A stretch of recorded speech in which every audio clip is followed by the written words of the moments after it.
Gabriel H. Putado, City Vice Mayor and Presiding Officer. Moro. Jess. Gonzalez present.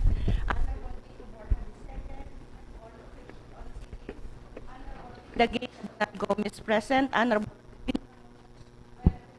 Honorable Wilfredo Jude Jokno.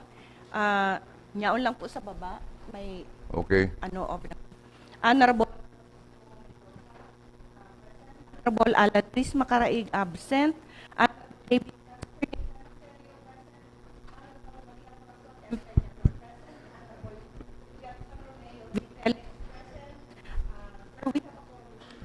The chair declares the presence of a quorum. Please all rise for the prayer and the pambansang awit.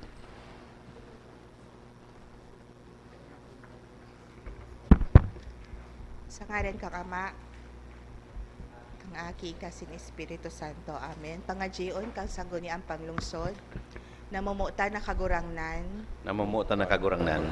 sa pag-atid-atid niya mo sa urulingon yan, Sa pag-atid-atid niya mo sa uruling niyan. tawan mo kami ning kadunungan na mabiyo sa mga orok. Tawan mo kami nin kadunungan na mabiyo sa mga ulo. Tawan kami ning puso na mabisay na masikwal sa mga maraot. Tawan kami nin puso na mabisay. Tawan kami ning patanid na masilag sa mga maarabot. Tawan kami nin patanin na silag sa mga maraw. Tawan kami ning bagsik asin kusog na Tawan masaligsig sa katotohanan asin karahayan. Tawan kami nin bagsik asin kusog na malasrigsig sa katotohanan na sinkarahayan. Tawan kami nin pagtayod na mapasabot ang kagabsan. Tawan kami nin magtayod sabot sa kagabsan. Asin sa kahuri-huri, kagurangnan niya mo, ibuha kaming maninigong uripon kang syudad na ini. Gimo kaming linigong uripon kan syudad na ini. Naudok niya mong namumutan, Naurok niya mong namumutan. tinitingkalag asin ginagalang. Tinitingkalag asing ginagalang. Ang syudad ni Naga, Anong puso ng Bicol. Puso ng Bicol. Out Out pa. sa ngalan ng Ama, Aki, asin Espiritu Santo. Next, the pambansang awit. Bayang magiliw, pers ng silanganan, alab ng puso, sa dibdib mo'y buhay. Lupang hinirang, duyang ka ng magiting, sa manlulupig, di ka pasisiin, sa dagat at bundok, sa simoy at sa langit mong buka. May dilag ang tula at awit sa paglayang minamahal. Ang kislap ng watawat mo'y tagumpay na nagniningning. Ang bituin at araw niya kailan pa may pinagdililing. Lupa ng araw ng walhatit pagsinta. Buhay ay langit sa piling mo, sa piling mo. Ang ligaya ng pag may mang-aapi, ang mamatay ng dahil sa'yo.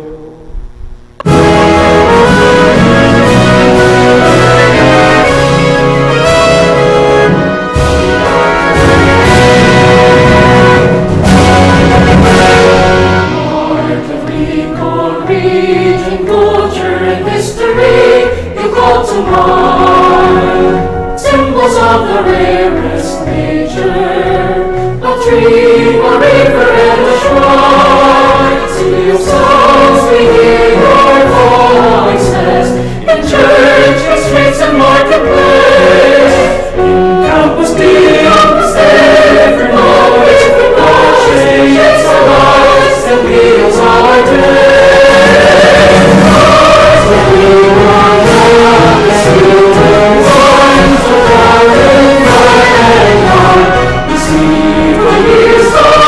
Plenty, in this cathedral town of God.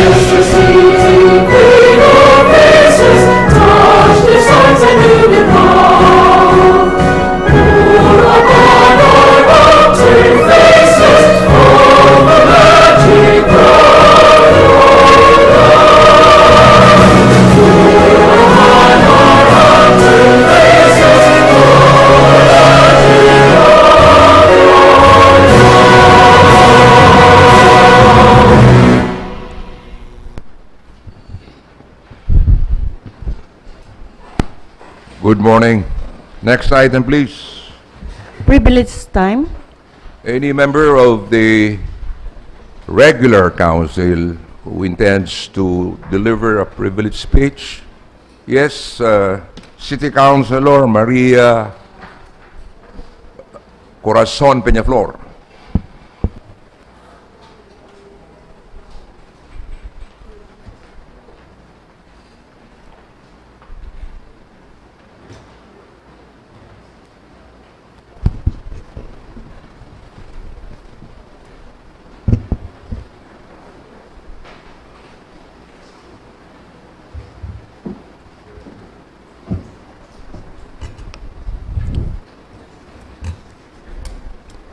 Mr. Presiding Officer, Vice Mayor, the Honorable Gabriel Esbodado Jr., the Honorable members of the Sangguniang Panlungsod, ladies and gentlemen, and all the guests in this Sangguniang Panlungsod session. Good day. I rise today on a matter of personal and collective privilege to present a proposal that I believe will strengthen public trust, uplift the dignity of our transport sector, and further showcase Naga City as a progressive, disciplined, and world-class, highly urbanized city. We are at a historic turning point. The component of highly urbanized city status is not merely a recognition of our growth. It is a challenge. It calls upon us to raise our standards, refine our system, and ensure that every aspect of public service reflects the excellence that Nagaeños deserve.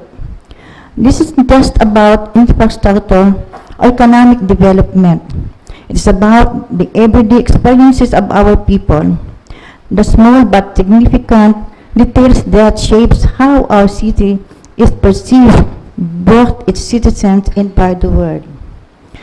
One sector that urgently requires reforms our drivable transportation industry. Every day, thousands of Nagaeños, students rushing to school, workers commuting to their jobs, senior citizens visiting the market, mothers bringing their children to clinics, and visitors discovering our city depend on trimobiles as their primary mode of transport. These drivers are not simply operators of vehicles. They are the frontliners of public service. For many visitors, their first impression of Naga City begins with a trimobile ride. Yet, despite their vital role, our trimobile units operate with different colors and appearances, while drivers wearing varying attire. This diversity do naturally creates disorder, weakens public confidence, and diminishes the image of our city. A standardized transport system promotes order, professionalism, accountability, and safety. For this reason, I respectfully propose the enactment of an ordinance entitled An Ordinance Prescribing a Uniform Color Scheme for all trimobile tricycle units operating within the city of Naga, requiring accredited drivers to wear prescribed uniforms, providing penalties for violations thereof, and for other purposes. This ordinance will require all accredited trimobile units to adopt a uniform white collar scheme and non-accredited drivers to wear a white-collared uniform during operating hours. Why white? Because white is universally associated with cleanliness, discipline, professionalism, and integrity. A fleet of white trimobiles driven by uniform operators will protect order, strengthen commuter confidence, and make legitimate units easily identifiable to passengers, law enforcement, and regulatory agency. This measure will also enhance public safety. Passengers will more easily distinguish legitimate operators from unauthorized vehicles, reducing opportunities for illegal operations and protecting commuters from potential harm. In a time when safety and security are paramount, this ordinance provides a simple yet effective safeguard. Beyond safety, this ordinance retains Naga City's branding as we continue to attract tourists, investors, and development partners in disciplined and organized transport sectors sends a powerful message. Naga City values order, professionalism, and quality public service. Imagine the impression of a visitor arriving in our city, greeted by a fleet of clean, uniformed tri-movers and courteous drivers in professional attire. That image alone speaks volumes about who we are as a people of what we are stand for. Let me emphasize, this proposal is not meant to burden our drivers. It is meant to elevate their status by giving them a uniform identity. We recognize them as partners in governance and ambassadors of our city. To ensure fairness, the ordinance can provide a reasonable transition period and extensive consultation with TODAS, stakeholders, and concerned agencies.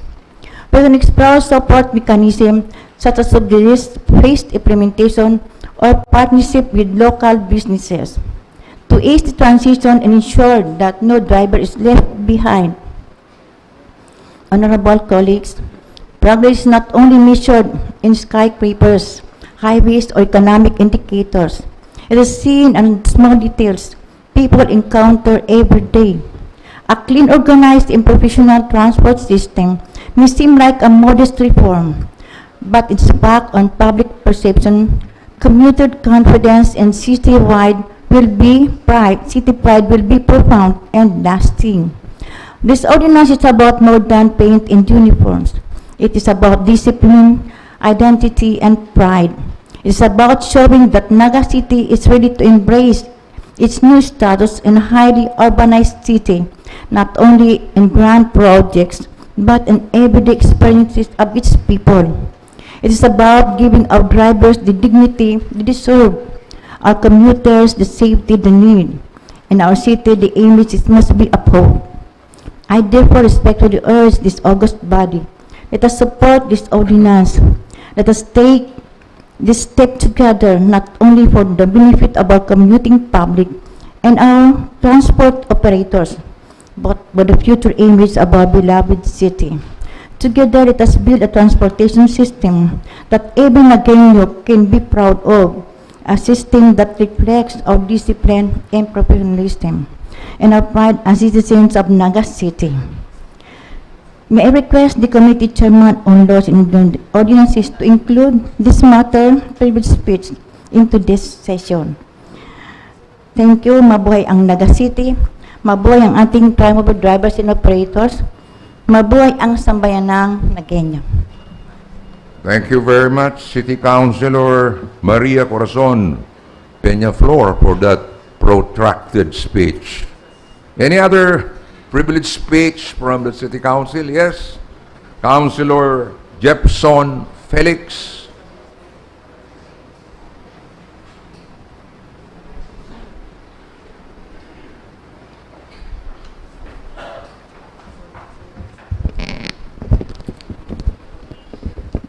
Thank you, Mr. Chair. Mr. Presiding Officer, esteemed colleagues in the 15th Sangguniang, to our city youth officials, to our partners in the media, and the people of Naga City, good day.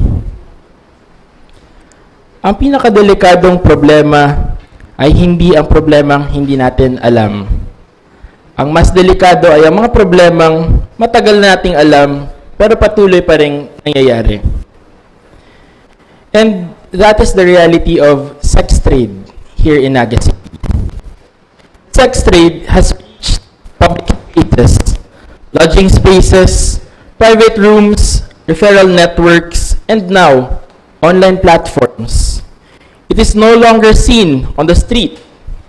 It is arranged on the screen through Facebook pages, Telegram groups, coded posts, anonymous accounts, and private messages.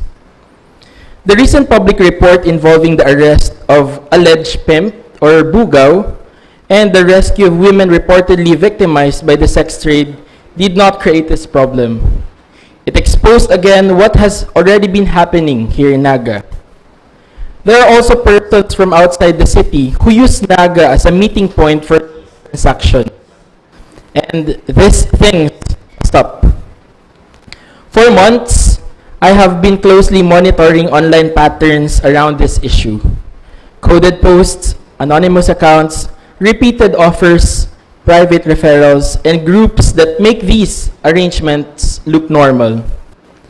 What I saw saddened, and it angered me as well, because this is not one isolated incident. This is a system becoming easier to access, easier to hide, and easier to repeat. And we have not been idle on this matter. With the help of Mayor Lenny Robredo and Meta Philippines, about a month ago, we already requested to take certain online groups connected to these activities. And this is just the first step. But takedowns alone are not enough. If one group disappears, another can appear. If one account is removed, another can be created. And that is why Naga City needs a stronger response. The issue is the chain behind this transaction. May naghahanap, may nag-aalok, may nag-aayos, may bumibili, may nagtatago, at may kumikita. Let us be honest, some will say, ginusto rin naman nila. But if there is a buyer, a bugaw, a referral, a room, an online group, and people earning from it, hindi na ito simpleng personal na desisyon lamang. May sistema na, may negosyo na, may dapat managot na. Hindi porket may pumayag, wala nang nagsasamantala. Hindi porket may bayad, wala nang abuso. Hindi porket may nakasanayan, ay normal na. The question is not only who was seen. The real question is who made the system work, who arranged it, who bought it, who recruited it, who handled it, who tolerated it, and who profited from it. This becomes more urgent when young people are pulled into the same system.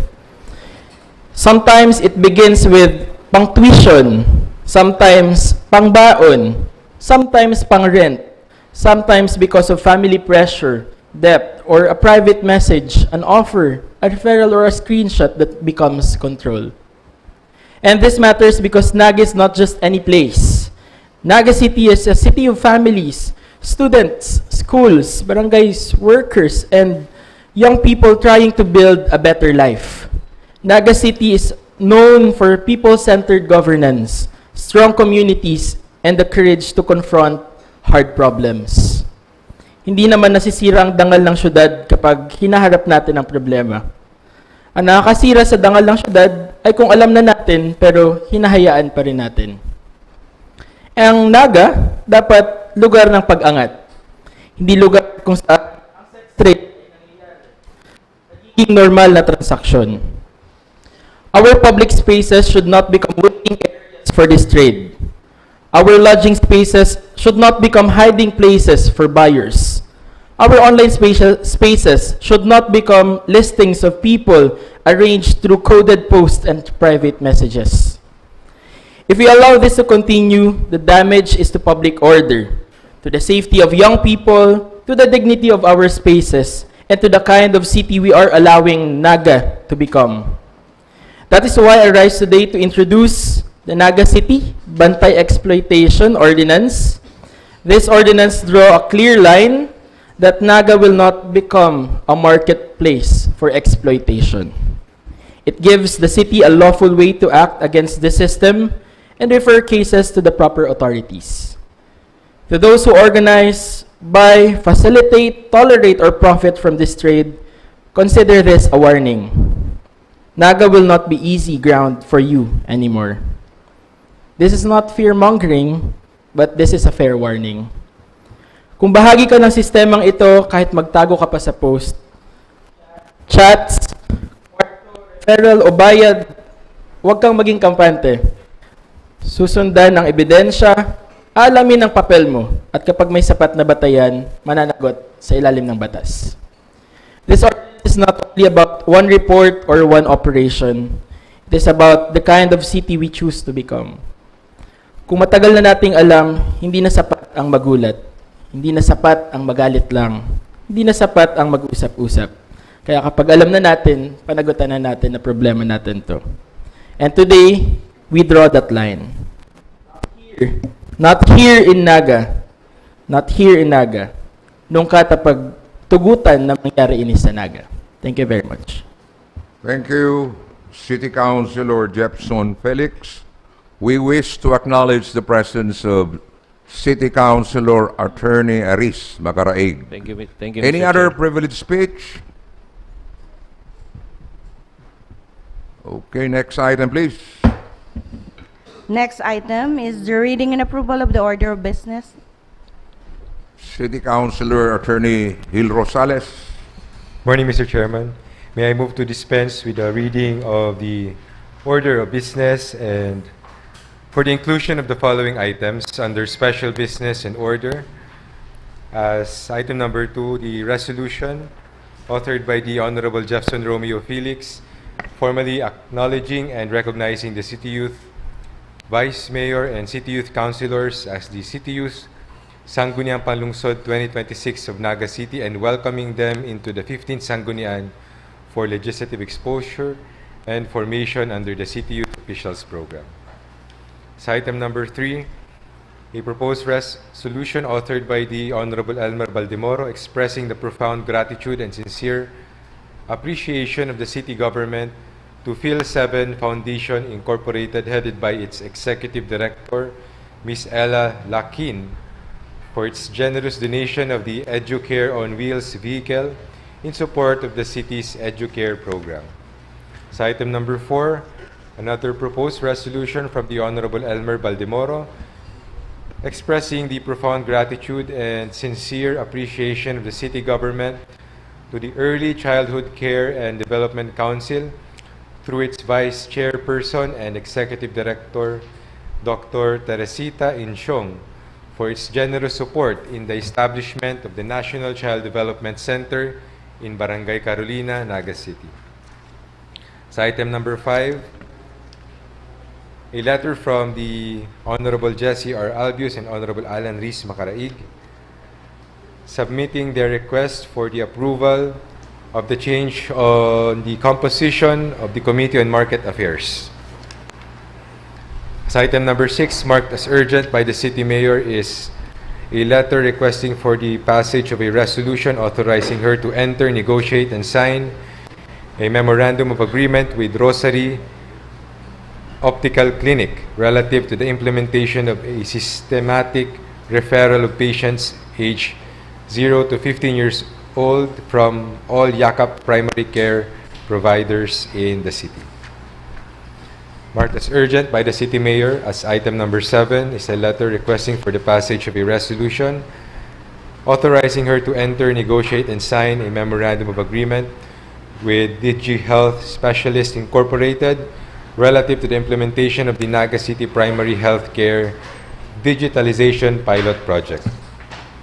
Sa item number 8, also marked as urgent, is a request for the passage of a resolution from the City Mayor to accept various sports equipment, as donation by the Philippine Sports Commission, which are intended for the Saya sa Naga program and Bicol Sports and Youth Summit. Sa item number 9, marked as urgent by the City Mayor, is a request for the passage of a resolution authorizing her to sign the property transfer report from the Department of Science and Technology relative to the transfer of 10 units of outdoor gateways to the City of Naga in connection with DOST's project under their Smart and Sustainable Communities program. Sa item number 10, marked as urgent by the City Mayor, is a request for the passage of a resolution authorizing her to enter, negotiate, and sign a memorandum of agreement with the Department of Education, Division of Naga City relative to the implementation of Disciplinaga, a civic discipline and values formation campaign intended to promote road safety. Sa item number 11, marked as urgent, is a request from the City Mayor endorsing the request of Mr. Raynor A. Rodriguez for appropriate action of the Sangguniang Panlungsod. Sa item number 12, also marked as urgent, is a request for the passage of a resolution authorizing the City Mayor to sign the undertaking relative to the loan application of the Sabang Puro Urban Kabisig Homeowners Association under the Community Mortgage Program. Item number 13, marked as urgent, is a request from the City Mayor for the passage of a resolution authorizing her to enter, negotiate, and sign a memorandum of agreement with WeSolve Foundation and the Naga City People's Council relative to the implementation of the Naga City People's Budget Reform Project. Under unfinished business, Mr. Chairman, as item number 11. By the way, we wish to acknowledge the presence of City Councilor Jude Jokno. Please proceed. So item number 11, Mr. Chairman, is a proposed ordinance from the Honorable Nathan A. Serio.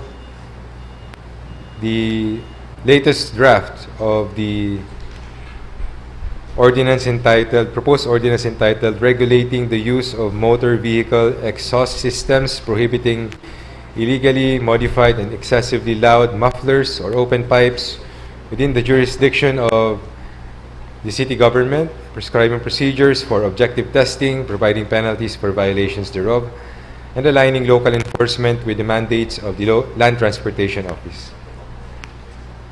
As item number 12, the verified answer of Kagawad Eugene Norman C. Ribay for the administrative complaint filed by Jane Petalio for grave misconduct and acts unbecoming of a public officer. As item number 13, the report of the Blue Ribbon Committee and Administrative Cases. As item number 14, the report of the Committee on Market Affairs. Item number 15, the report of the Committee on Appropriations. Item number 16, the Joint Committee report of the Committees on Laws and Ordinances and the Committee on Appropriation. Item number 17, the Joint Committee report of the Committee on Health and Nutrition and the Committee on Appropriation. Item number 18, the revised draft of the proposed ordinance authored by the Honorable Francisco M. Mendoza, co-authored by the Honorable Gilda Gail Abonal Gomez, establishing the Naga City Super Health Center at Barangay Concepcion Pequeña, Naga City.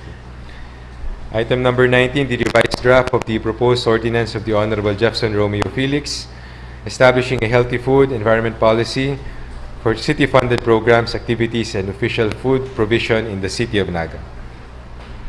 Item number 20, the revised draft of the proposed ordinance of the Honorable Jefferson Romeo Felix, establishing a healthy beverage policy for city-funded programs, activities, and official refreshment provisions in the City of Naga.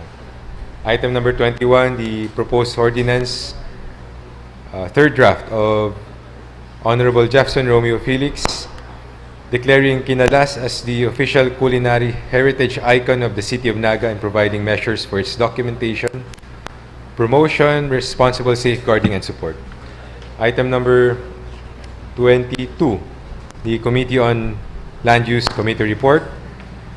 Item number 23, the Committee on Ways and Means report for the public hearing. And attached therewith is the proposed ordinance of the Honorable Francisco M. Mendoza, an ordinance instituting the regular declaration of real properties and the reporting of permits, licenses, and deeds involving real properties as mandated by the local government code and for other purposes. Item number 24, the report of the Committee on Women, Family and Relations, Gender Equality. Attached is the proposed ordinance of the Honorable Gilda Gail Abonal Gomez, institutionalizing the annual LGBTQIA+ commitment ceremony in the City of Naga, providing guidelines for its implementation and for other purposes. Under new business, Mr. Chairman, as item number 11, a proposed ordinance from the Honorable Alan Rees Macaraig, amending City Ordinance number 2025-105, also known as Naga City Informal Waste Sector Integration Ordinance of 2025, by providing the procedure and requirements for accreditation, defining prohibited acts, and providing penalties therefore. Item number 12, under new business, a proposed ordinance from the Honorable Francisco M. Mendoza, entitled An Ordinance Pegging the Price of Farm Inputs Lent to Farmers under the Sustainable Agriculture for Rural Income Growth in Naga Loan Program to pre-Middle East crisis levels, converting the price difference into government subsidy and for other purposes. Item number 13, a proposed ordinance from the Honorable Jefferson Romeo Felix, co-authored by the Honorable Iliad Kishi Nicole Chavez, establishing the Naga City Bantay Exploitation System against prostitution, related sexual exploitation, digital coercion, and other coded referral-based online or demand-driven exploitative arrangements, including those locally or online referred to as the Walker-Taker Exploitation System and for other purposes. And last, under new business, the subject matter of the privileged speech of the Honorable Maria Corazon M. Peñaflor, a proposed ordinance authored by the Honorable Peñaflor, co-authored by the Honorable Buenafe and Honorable Baldemoro, entitled An Ordinance Prescribing a Uniform Color Scheme for all Tri-Mobile Units operating in the City of Naga, requiring drivers to wear prescribed uniforms, providing penalties for violations, and for other purposes. And last, under other matters, Mr. Chairman, is a letter from the chairperson of Negosyo 2026 relative to the partnership proposal for Negosyo 2026. With the proposed inclusions, Mr. Chairman, I move for the approval of the order of business. Any second? Second. Any objection? There being none, the motion is approved. Mr. Chairman. Yes, Councilor Jefferson Felix, please. Thank you, Mr. Chair. With the indulgence of the committee with the committee chair on rules, may I move that item number 2 under the SBO be numbered as the first item under the SBO regarding the acknowledgement of the City Youth Officials 2026. Yes, Mr. Yes, Chairman. City Councilor Rosales. Yes, Mr. Chairman, I yield, Mr. Chairman. Okay, so item number 2 of the SBO will be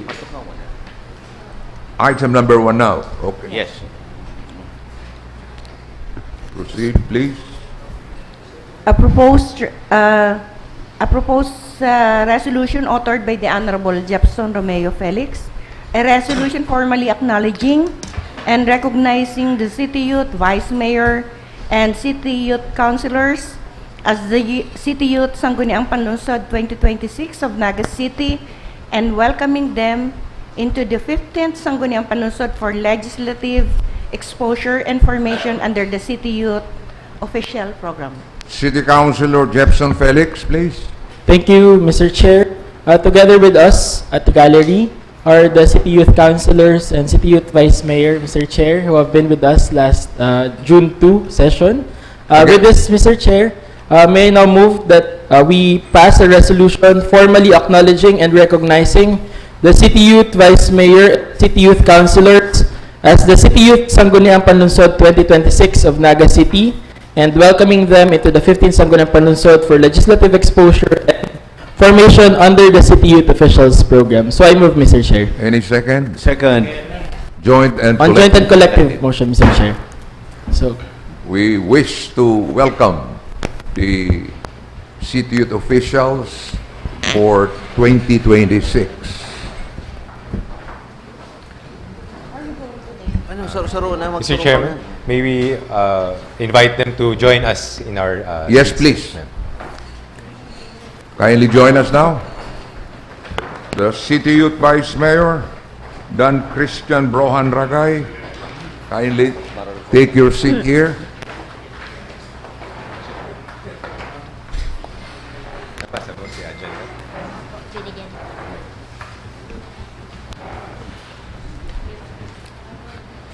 Okay, so let me just advise the city youth officials, after you familiarize yourselves with the parliamentary procedure or the Roberts Rules of Order, and then you have also familiarized yourselves with the issues being tackled here in the Sangguniang Panlungsod, I am advising you to join us in the discussion.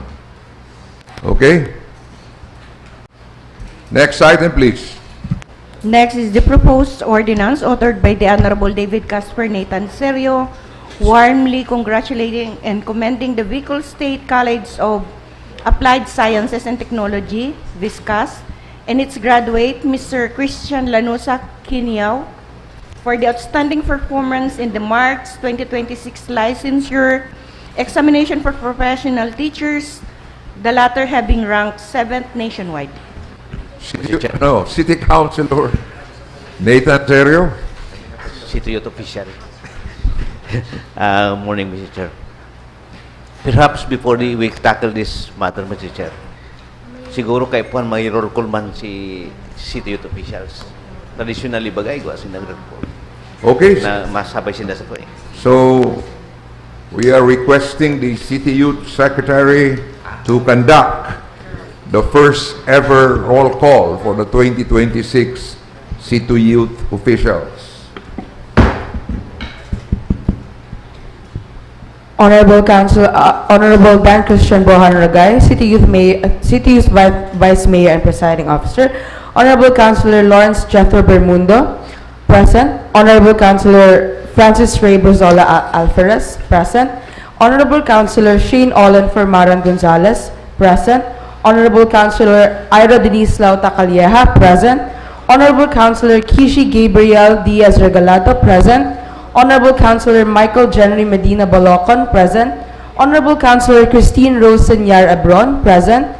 Honorable Councilor Althea Isabel Howla Reyes, present. Honorable Councilor Precious Chloe Putong de Quiros, present. Honorable Councilor Luisiana Catrice Gonzaga Tibate, present. Honorable Councilor Ariel Madera Capos, present. Honorable Councilor Iliad Kishi Nicole de Choso Chavez, present. Mr. Chair, we have a quorum. Thank you, Mr. Secretary. The Chair now declares a quorum. Thank you. Yes, City Councilor Nathan Serio. Thank you, Mr. Chair. Naugma ako kang boses ni Youth Vice Mayor. Garuman si Vice Mayor Gabi Bordado, bilog ba ng boses?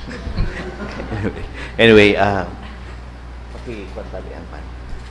Proposed legislation. Mr. Chair, this was discussed during the last session, and I volunteered as chairman of the Committee on Education to draft the proposed resolution. And I verified the information that we received, and tama man po na igwang 7th placer na graduate kang Viscas sa nakaaging licensure examination for professional teachers. So I move, Mr. Chairman, that we adopt this resolution, warmly congratulating and commending the Bicol State College of Applied Sciences and Technology, VISCAS, and its graduate, Mr. Christian Lanusa Kinao, for his outstanding performance in the March 2026 licensure examination for professional teachers, securing the rank of 7th spot nationwide with a rating of 93.80%. On the collective measure, Mr. Chairman. By the way, in your investigation, quotation marks, was Mr. Christian Lanusa Kinao established as staying in Naga? I have no information on that, but insofar as online, talagang estudyante siya kang Viscas as in 7th place. I think ang secretary may suway na kwan, Mr. Chair. He is staying in San Fernando, Camarines. So anyway, Anyway. the focus of your resolution is Viscas. the Viscas. And pigsasabi tabaga na ang Naga, sentro kang edukasyon sa Bicol, ang mga siring na mga accomplishments nakakadagdag sa prestige kang Naga. Okay. So I move that we adopt this resolution on joint and collective motion. Joint and collective. Yes, Mr. Chair. Next item, please. The proposed resolution authored by the Honorable Elmer Baldimoro, a resolution expressing the profound gratitude and sincere appreciation of the city government of Naga to Phil 7 Foundation Incorporated, headed by its executive director, Ms. Ella Lakin, for its generous donation of the Educare on Wheels vehicle in support of the City Educare program. Where is City Councilor Elmer Baldimoro?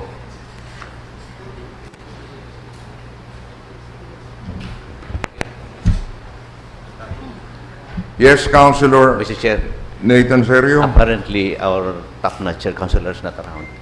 And siguro, maski mayo siya, the chairman of the Committee on Education, dahil Educare program po yan, Okay, please. will move for the approval of the proposed resolution on behalf of Councilor Elmer Baldimoro. On joint and collective motion. Mr. Chair. Okay. Thank you. Next item, please.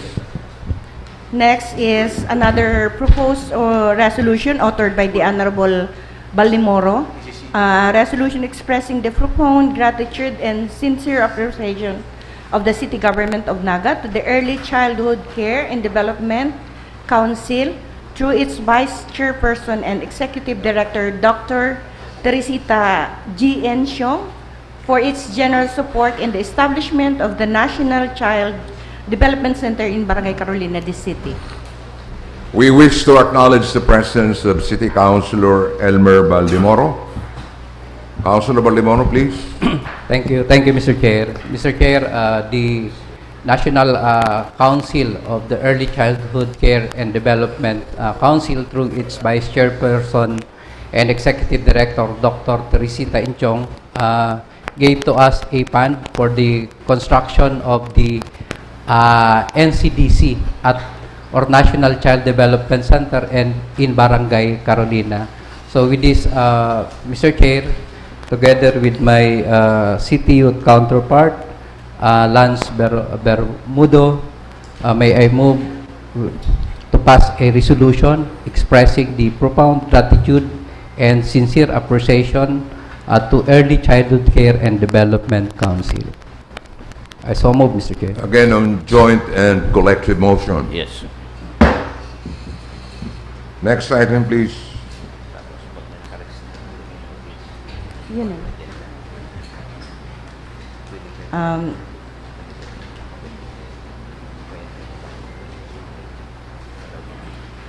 Proposed a communication from the Honorable Jesse R. Albios and the Honorable Alan Riz Macaraig,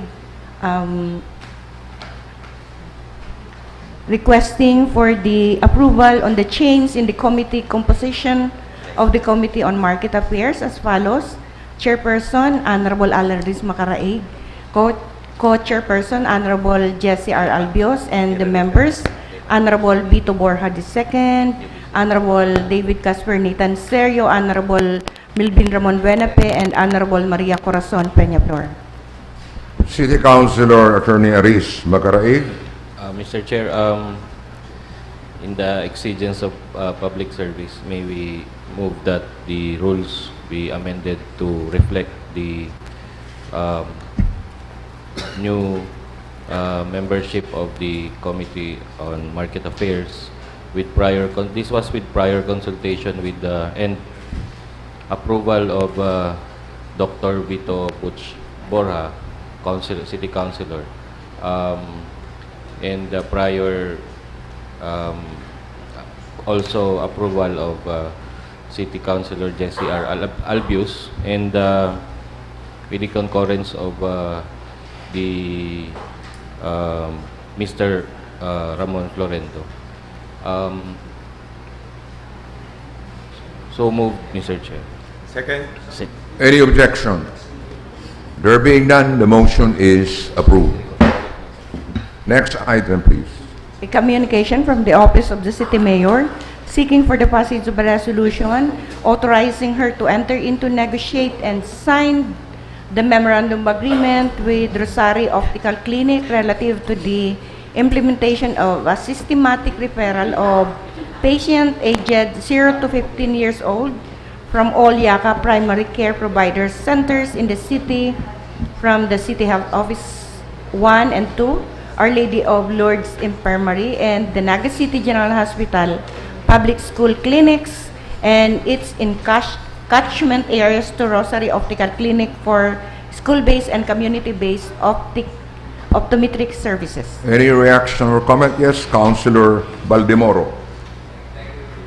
Thank you, Mr. Chair. This measure will benefit the children of Naga City.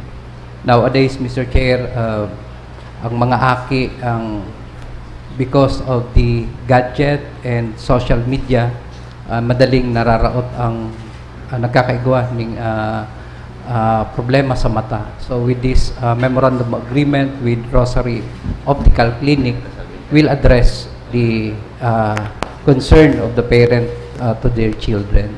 So may I move for a passage of a resolution authorizing the City Mayor to enter into, negotiate, and sign the memorandum of agreement with Rosary Optical Clinic. So move, Mr. Chair, on joint and collective motion. Reaction, Councilor Mendoza. Thank you, Mr. Chair. I support the move that we authorize the City Mayor. Pero I just would like to clarify, ito pong laman kang MOA. Can the Secretariat flash the MOA? The parties indicated therein is Rosary Optical Clinic, but on page, I think it's on page 2. Page 2, sige pa. The Naga City Yakap, yan po, roles and responsibilities. Nakalagyan under letter A, identify and refer children aged 0 to 15 years with actual or potential vision problem to IPAW. IPAW refers to the Integrated Philippine Association of Ophthalmologists. So my question, Mr. Chair, which is the party? Is it IPAW or is it the Rosary Optical Clinic? Any member of the council who can answer the question of Councilor Mendoza? Yes, City Councilor Baldemoro. Maybe, Mr. Chair, an error on writing the IPAW, but the party is the city government of Naga and the Rosary Optical Clinic. So are you saying it's not the IPAW? No, Mr. Chair. What is your reaction, Councilor Mendoza?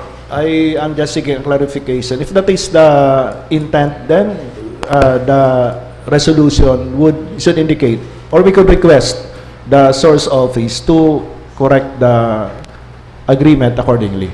Instead of IPAW, we put the name of the actual party, Mr. Chair. Okay, so we will have to make the necessary correction, and you are not objecting to the motion, so on joint and collective motion.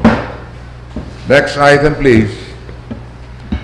Next is another communication from the Office of the City Mayor seeking for the passage of a resolution authorizing her to enter into, negotiate, and sign the memorandum of agreement with DG Health Specialists Incorporated relative to the implementation of the Naga City Primary Healthcare digitalization pilot projects, deployment of an automated telehealth machine, clinic management system, electronic medical records capability, digital dashboard, telemedicine support, and other related technical services. Reaction from the co-chairman of the Committee on Health, City Councilor Dr. Gayla Bonal Gomez.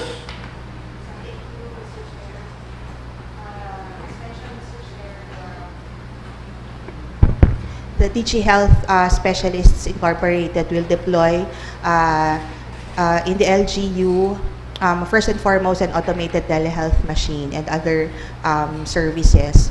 This will be very beneficial in the augmentation, Mr. Chair, of our health services. So therefore, may I move that we pass a resolution authorizing the City Mayor to negotiate and to enter into, negotiate, and sign a memorandum of agreement with the DigiHealth Specialists Incorporated. So move, Mr. Chair.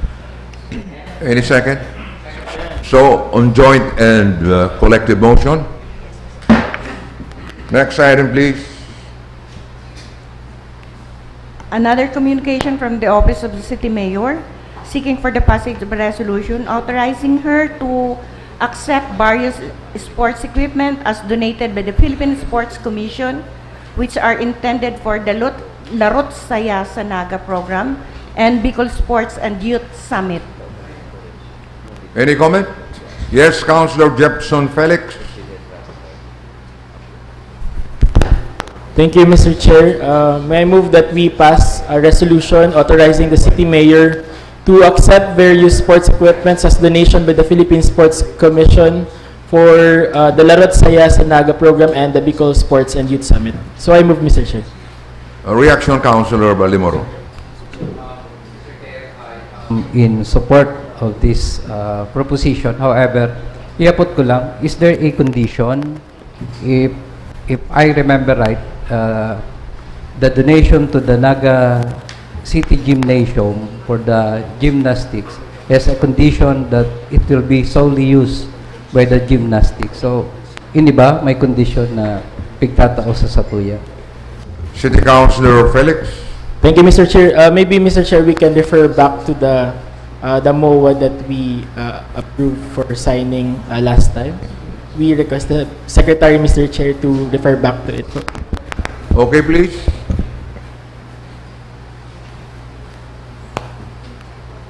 The Secretariat, kindly flash the MOA on the screen.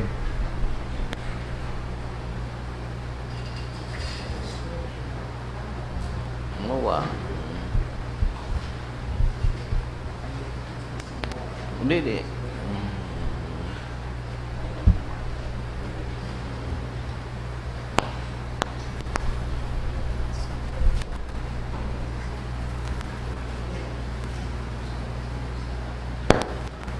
Bako. Kindly focus on the MOA.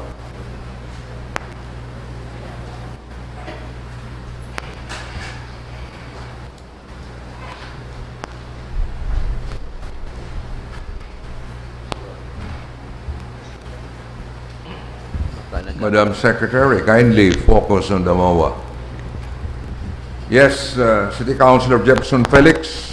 Thank you, Mr. Chair. So here's the MOA, Mr. Chair. Maybe we can go down to the details.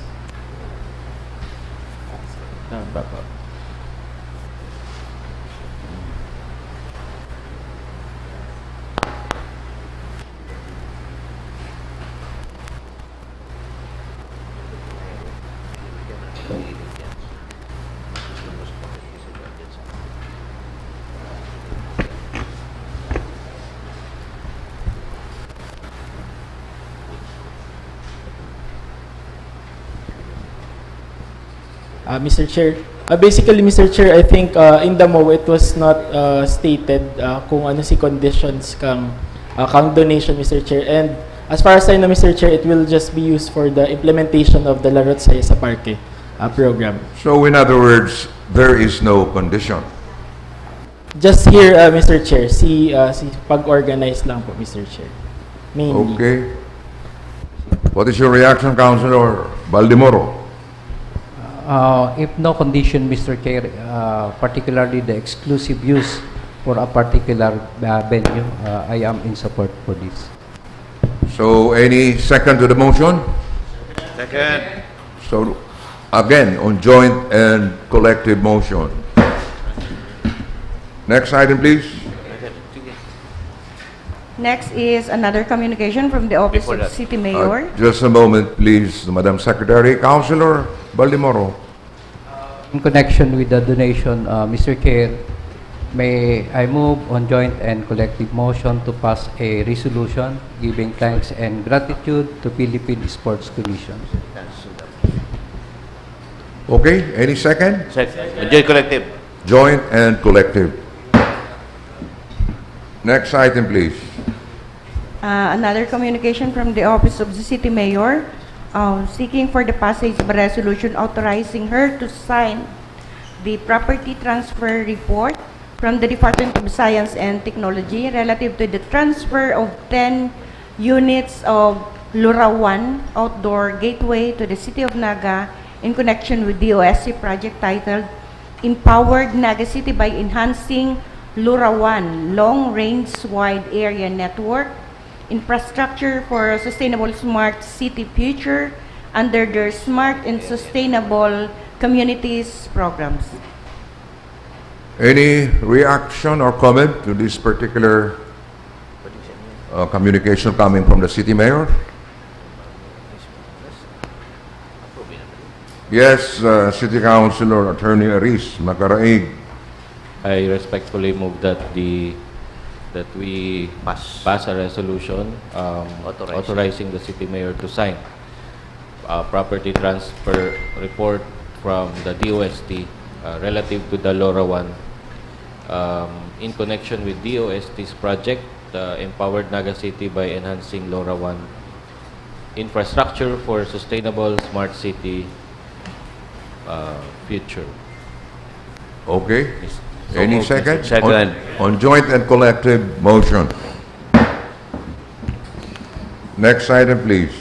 Another communication from the Office of the City Mayor authorizing her to enter into, negotiate, and sign the memorandum of agreement with the Department of Education Division of Naga City relative to the implementation of the Discipline Naga, a civics, discipline, and values formation campaign intended to promote road safety, environmental cleanliness, community order, and voluntary compliance through a culture of malasakit, shared responsibility, and responsible citizenship.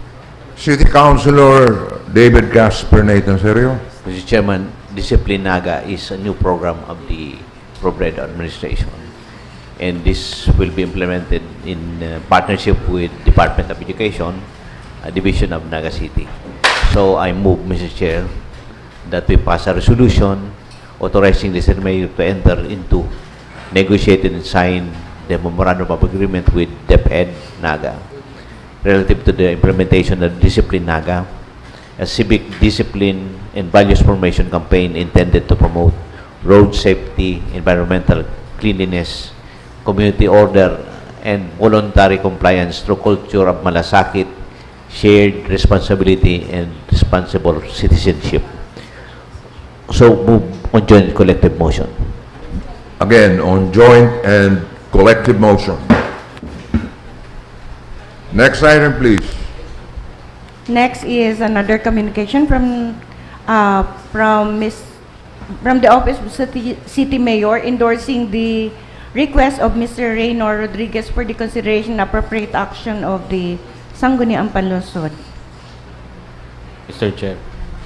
Yes, City Councilor Attorney Aris Macaraig. In a previous Sangguniang Panlungsod resolution, we authorized we approved the CDR-RMC resolution 2026-001. However, we have set certain amendments. That's why the CDR-RMC issued another resolution, which is 2026-002, reflecting the discussion, deliberation during the session in the Sangguniang Panlungsod. The SP resolution was 2026-278, which the Office of the City Mayor now seeks to be amended by approving CDR-RMC resolution number 002. So I move that a resolution be passed amending SP resolution 2026-278, thereby approving CDR-RMC resolution number 2026-002, Mr. Chair. This was relative to the procurement of, instead of 2 trucks we discussed that there should be only one truck to be purchased, and the L200 will also be purchased in exchange of the other truck which was forgone, and a budget of around 3 million for the agricultural preparedness for the effects of El Nino, Mr. Chair. Any second? Second. Yes, City Councilor Attorney Rosales. Mr. Chairman, I am not objecting to the motion. May we just request that resolution number 2026-278 be flashed in front? Because while the motion to amend is clear, the letter request of Mr. Reyno Rodriguez is quite confusing as to which amounts are going to be amended. He mentioned several amounts in the letter. He mentioned some resolutions, but it's not clear which of those amounts there and what is the correct amount to be put in that in the amended resolution. Mr. Chair. Yes, City Councilor Attorney Macaraig. I agree with the observation, Mr. Chair. However, we amended the procurement of, instead of 2 boom trucks, we made it, reduce it to 1. It's highlighted in the letter. Also in the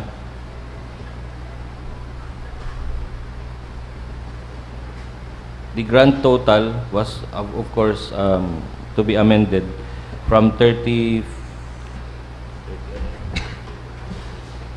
So in effect, City Councilor Rosales is asking the amount to be amended. Yes, Mr. Chair. May I paki-flash yung portion ng be it resolved sa resolution? The Secretariat kindly flash the necessary portion of that particular resolution. No, Mr. Chair. In the letter, in the present letter of Mr. Rodriguez, he enumerated the points to be amended. Itong letter. Mr. Chair. Okay, Councilor Mendoza. With due respect to the movement, may I request that we be given more time to examine the documents, considering that this involves considerable funding from the Calamity Fund. I'm not seeking that it be referred to the committee, but that we be given more time by deferring consideration of this matter. So, are you saying that we will defer discussion on this particular issue? We can bring it back later in the session once we are able to examine the documents. By the way, City Councilor Attorney Macaraig, are you aware of the report issued by the Commission on Audit regarding the disaster risk reduction management issues in the city of Naga? I am not yet aware, Mr. Chair. How about City Councilor Attorney Rosales? Are you aware of the COA report? No, not yet, Mr. Chairman. Mr. Chairman? Yes, Councilor Rosales. Perhaps it's just about the, I have an idea, but Mr. Chairman, for purposes of the subject matter at hand, can we just invite the requesting party, Mr. Reyno Rodriguez, to be present in this session to clarify what are the specific amendments requested? Okay, kindly make the motion. He's here, Mr. Chairman. I didn't know. He's here.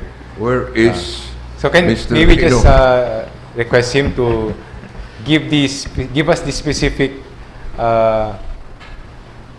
details. Much better. We wish to acknowledge the presence of Mr. Reyno Rodriguez. The rules are suspended. Good morning po, Mr. Good Chair morning. and the rest of the... with regards po to the letter, to the resolution, actually we would like to rectify, because based on the information coming from the city budget, there is this point that 34,114,216.90 pesos is being rectified from, instead of 90 cents, it's 0.88 cents. So that's a difference of 0.02 cents. What we would like to be clarified or to rectify is for the audit purpose, so that when the COA checks the document, it is correct already. Then second, previously, during the discussion in this similar house, we were advised to return the paper to the CDRM Council because the L200 service vehicle that we were supposed to purchase can wait for a little long period of time, so that we can give an amount specifically intended for provision for this El Nino phenomenon, which is happening now in our country. So instead of buying the around 2 million L200, we'll forgo that so that it could add up to the remaining 1.9 million coming from the fund, so that it will be around 3.9 million already. But during the discussion, during our second quarter CDRRMC, instead of just foregoing the purchase of the L200, based on the conversation with the different members, especially with the presence of our councilor in charge, Honorable Makaraig, we came up with an idea of foregoing also the purchase of another boom truck, because we were supposed to buy 2 boom trucks, and we have to put it back into the table, the L200, because of the need to purchase it really, so that it could service people and the logistics, especially when there is a typhoon or if there is a bad weather in our city. So that is where we would like to correct or to update this resolution. Yes, City Councilor Mr. Attorney Chairman, Rosales. what is clear, Mr. Chairman, is that the CDRRM head is requesting for an amendment of that resolution.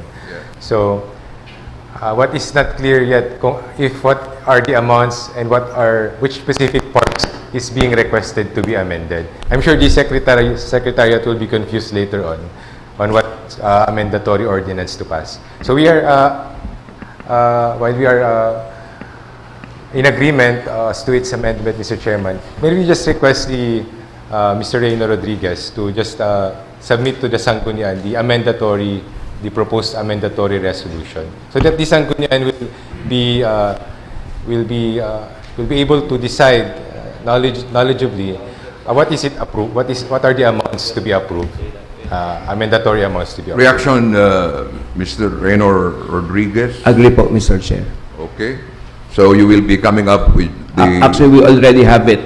We have forwarded it in the office through Mr. Dave Bercaso. I'm not so sure po if it's forwarded already, but we have already the paper. Mr. Chair.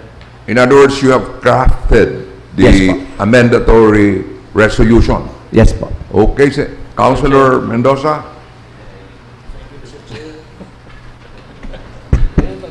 Thank you, Mr. Chair. I checked the details of the resolution of the CDRRMC, and there is no item on El Nino. Can we inquire from the CDRRMO officer why that is, considering that previously the Sangguniang made a recommendation that it be included? Actually, yes po, yes, Mr. Chair. Actually po, there is on the latter part, but just to be clear on that, the Office of the Agriculture came up with less than 1 million proposal for the things that they are going to buy to address the need to check with the El Nino, especially the farmers and those which will be affected by the phenomenon. But definitely po, the 3.9, which becomes the 5.9, will be where the provisions for El Nino will be, we will be getting the amount, Your Honor. Yes, Councilor Mendoza, again. Thank you again, Chair. Can that item be already included in the resolution of the CDRRMC? Yes po. Yes po. Thank you. Okay, thank you. City Councilor Attorney Aris Macaraig. Thank you, Mr. Chair. It's in the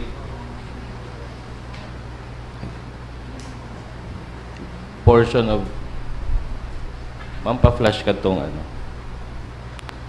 Now, therefore, yeah. These are the only things that will be included in the amendatory resolution of the Sangguniang Panlungsod, Mr. Chair. This is the summary. Is this the new That is the new resolution. amendatory resolution? Yes, Mr. Chair. Okay. Which states that from 34,000 it will be revised to 34 million, it will be revised to 30 million, the total programmed amount, and available balance be revised from 3.9 to 5.9. Number 3, the PPA for acquisition of boom truck amended from 2 units to 1 unit. Acquisition of L200 remain as approved, and all other provisions under CDRRMC 2026-001 shall remain valid. Okay, reaction, Attorney Rosales. Mr. Chairman, so the request, Mr. Chairman, may we just clarify from Mr. Reyna Rodriguez, is for us to approve the amended resolution of the city of the CDRRMC. Okay, so that, I think we can pass the said resolution. But just, Mr. Chairman, one more concern. The CDRRMC is just a component of the the annual investment plan. The disaster risk reduction management plan is just a component of the annual investment plan, which must go through the City Development Council first. So it is the City Development Council which must make the endorsement to the City Council for the adoption of the same. Yeah, I believe we cannot bypass the City Development Council, Mr. Chairman. Reaction from Mr. Rodriguez. Agree po. Actually, it was submitted after we made the resolution. We submitted it to the CDC. But according to the CDC, it has yet to be discussed with the group. But surprisingly, we were called for the discussion here during the session. But yes, sir, I agree po na it should pass through, and it has been passed to the CDC. So at this stage, but they haven't acted upon, if I'm not it's mistaken. now with the CDC? Yes po. Okay. So we don't have to approve it now. Yes, City Councilor Mendoza. Thank you, Mr. Chair. Considering that, number one, the avowed declaration that we are including appropriation for El Nino does not appear in that amendatory resolution. But the truth is there is a balance of 5 million plus, which had no intended use yet. Can we request that El Nino be explicitly included in that resolution, and for now that we return the same resolution to the CDRRMC without action for inclusion in the annual investment program as well as inclusion of the El Nino mitigation fund? Second. Okay. Any second to the motion of Councilor Mendoza? Second. Any objection? Mr. Chair, considering that there is an active motion from Councilor Aris, can we request if he is willing to withdraw the same? Yes, please. City Councilor Aris, that you withdraw your motion to facilitate the approval of the new motion being propounded by City Councilor Mendoza. we can already act upon this or resolution while awaiting other submissions, Mr. Chair. By the time this resolution will be perfected, September na po yan, mapabiding pa kita. Data na po magagamit yung mga kaipuhan ta dyan. But the problem is we have a process. Yes, Mr. Chair. We have a procedure that we have to follow. Yes, Mr. Chair. And I believe Mr. Rodriguez has assured us that the new resolution is now with the CDC. So we may as well withdraw your resolution, the proposed resolution, and let the new resolution of Councilor Mendoza be acted upon immediately.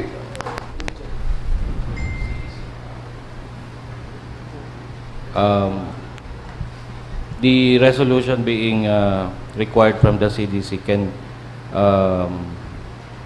I fully agree with you, City Councilor Attorney Macaraig, but even Mr. Rodriguez is saying here that he is puzzled with the fact that why was this referred to the City Council when it has to pass through first the CDC. Am I correct? Yes, Mr. Chair. I thought the CDC has already endorsed this so that we can discuss it today, because definitely without the CDC, there's no need for us to discuss this yet today. Yeah, precisely. So, I do hope you understand the situation, City Councilor Attorney Macaraig. yes, I understand the situation, Mr. Chair. I withdraw the motion. Okay, thank you very much. And City Councilor Frank Mendoza, please. So moved, Mr. Chair, as stated earlier. Any second? Second. Any objection? There being none, the motion is approved. Before you go, I was asking City Councilor Attorney Macaraig and City Councilor Frank Mendoza and even City Councilor Attorney Rosales whether they are aware of the report issued by the Commission on Audit yesterday regarding the disaster risk reduction management of the city of Naga, Bicol. If I may speak, Mr. Chair, if I am correct, this is an issuance made by the COA long time before this council has been instituted, meaning before your term. And I think so that's clear enough. Yes. It happened before our term. Yes. Before the 15th Sangguniang Panlungsod. Yes po. If I may elaborate, this is circulating in the social media, actually trying to destroy the leadership, but it has something to do with some findings during or after Typhoon Christine, wherein they were saying that the CDRMC or O office is not clear on the expenditure, but nonetheless, I think it has something to do with fake news, because we haven't spent anything which is significant and not approved by the council, the CDC, and the Sangguniang during your term. But the COA itself came up with a report. We haven't received any, Mr. Chair, except the ones that we have discussed during the COA exit interview, where we cleared all the things that we were supposed to clear. Okay, thank you. What is clear now is it did not happen during the 15th Sangguniang Panlungsod. Yes po. Thank you very much, Mr. Rodriguez. Okay. The rules are back in force. Next item, please.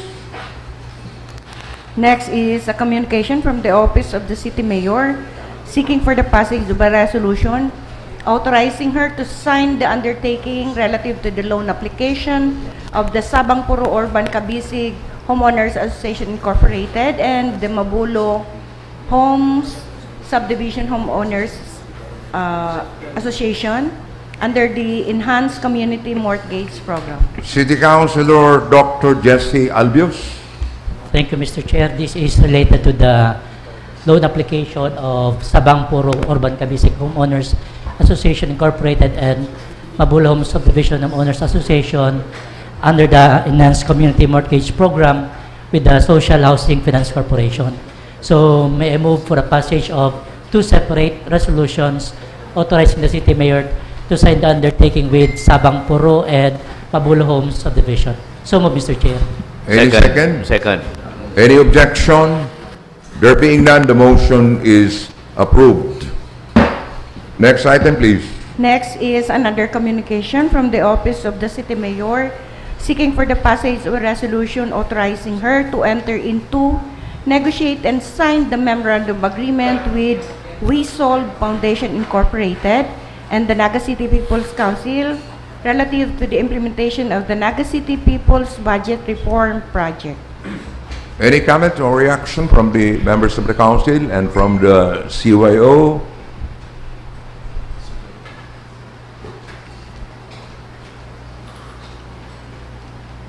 Mr. Chairman. Yes, Councilor Attorney Gil Rosales. The WISO Foundation and the Naga City People's Council has been our co-implementors for the People's Budget Ordinance. So this is this memorandum agreement, I believe, is to continue the same agreement as previous years. So I move, Mr. Chairman, for the passage of a resolution authorizing the city mayor to enter into the memorandum agreement with WISOP and NCPC. Any second? Second. Any objection? There being none, the motion is approved. Next item, please.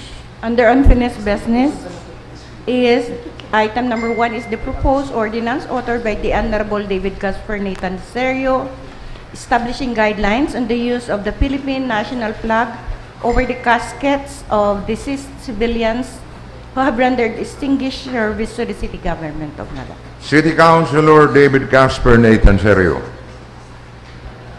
This item, Mr. Chair, is under unfinished business. I suggest that we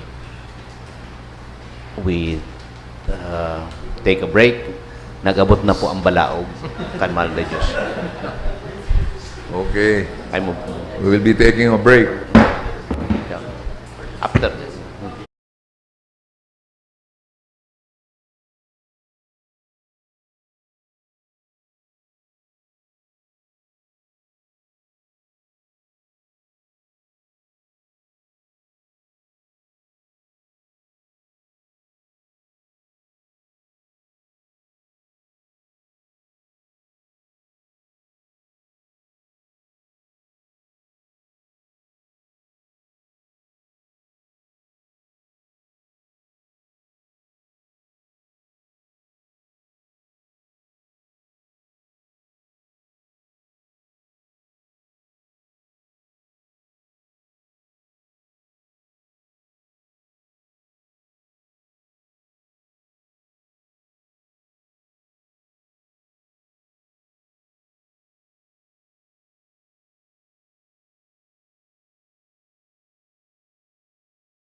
of the Philippine national flag over the caskets of deceased civilians who have rendered distinguished service to the city of Naga.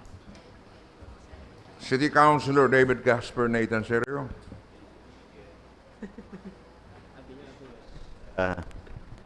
Presented to this body last session, and I requested that copies of this proposed ordinance be provided to each member. I assume pigbasa na kang gabos. So I move that we approve this proposed ordinance establishing guidelines on the use of the Philippine national flag over the caskets of deceased civilians who have rendered distinguished service to the city of Naga, prescribing the qualifications, procedures, and protocols therefore, and for other purposes. Mr. Chairman, I would like that the proponent office CPO be indicated in the and me and Councilor Juan as anong ma-indicate sa tuya? Parang What will be the role of the CPU? Sila yung nag-introduce. Okay. Kami ang sponsor. Ako po sa kasi Councilor Jepson Felix. So in other words, this proposed ordinance was introduced by CPU, and you handled it as the principal proponent? Yes, together with Councilor Jepson Felix. Okay. Thank you. So any comment or reaction to the proposed ordinance? Yes, City Councilor Attorney Rosales. Chairman, is this ordinance pending with a specific committee? May we know from the proponent or the sponsor? Councilor Serio? Dahil ko po nadangog si... I believe this ordinance is pending with the Committee on Culture and the Arts. Yes, pig-report ko po na po kang last session, and that was the approved na sa Committee on Culture and the Arts. But then, garo, di pa nabasa kang gabos na mga members. So sabi ko, i-calendar ni next session. And tawan na ning kopya ang gabos na members. So we are asking for comments from the members of the council. Any other comment? So kindly make the motion. I move that we pass this ordinance establishing guidelines on the use of the Philippine national flag over the caskets of deceased civilians who have rendered distinguished service to the city of Naga, prescribing the qualifications, procedures, and protocols therefore, and for other purposes. Any second? So move. Any objection? There being none, the motion is approved on second reading. Thank you. Next item, please. Yes, Councilor Balimoro. Mr. Chair, may we direct the CEPIO for the publication of this ordinance containing the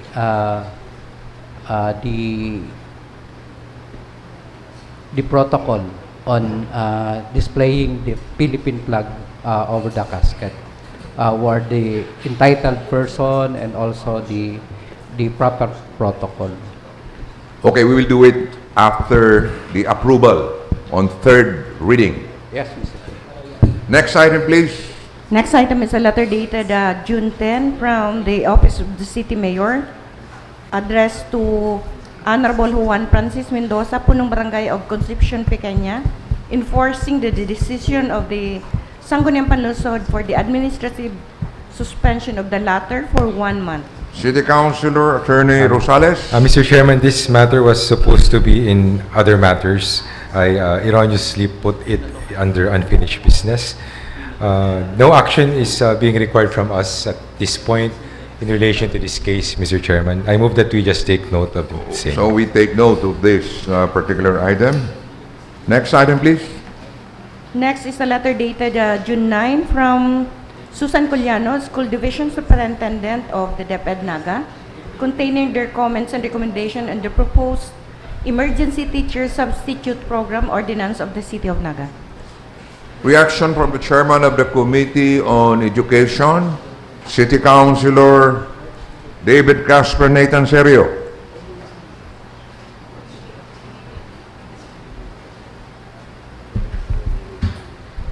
Mr. Chairman, this is pending with the Committee on Education. So this particular proposed ordinance still pending with the Committee on Education. Next item. Next is a letter dated June 10 from Christina Timbal, President of Zone 6, Panikwason Farmers Association Incorporated, pertaining to their request for support and endorsement of their application for the reclassification of Lot 976A and award title by grace to their members. City Councilor Dr. Jesse Albios. Thank you, Mr. Chair. The same request of Ms. Christina Timbal and the Zone 6 Panikwason Farmers Association have been tackled by the Committee on Land Use. So I move that we just take note of this request. So it's still with the Committee on Land Use. Yes. Yes, Mr. Next item, please. A letter dated June 10 from Hernandez Soron, ESO Head, submitting their comments and recommendations on the proposed ordinance requiring all real estate developer to settle outstanding real property taxes on all previous and existing projects, including road lots and open spaces, as a prerequisites for the approval of preliminary approval for locational clearance, policy, and development permit for new projects in the City of Naga. City Councilor Serio. Thank you, Mr. Chair. This pertains to my proposed ordinance, which is still pending with the Committee on Ways and Means. So it's still pending with the Committee on Ways and Means. Next item, please. Next is a letter dated June 8 from Alberto Villapuerte, City Assessor, submitting their technical comments and position in the proposed EduLink ordinance. Mr. Chairman. Yes, again, City This is Councilor also pending with Serio. this is also pending with the Committee on Ways and Means. So this is still pending with the Committee on Ways and Means. Next item, please. Next is an email sent from Sol Santos providing a copy of NHCP guidelines on the naming and renaming of streets, public schools, plazas, bridges, and other public structures in relation to the proposed ordinance renaming Plaza Quezon to Plaza Areola. Again, City Councilor Serio. Mr. Chairman, we already have the NHCP guidelines, the one being mentioned by Attorney Sol Santos. So we just take note of this. Okay, we are taking note of this particular item. Next item, please. The committee report of the Committee on Games and Amusement for the hearing last June 11. Committee on Games and Amusement.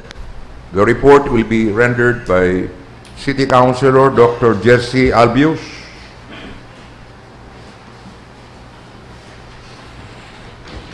Mr. Chair, may I request acknowledgement of the report of the Committee on Games and Amusement. Your report is duly acknowledged. The committee hearing was held on June 11, 2026, and there was a quorum. There was a quorum. Thank you.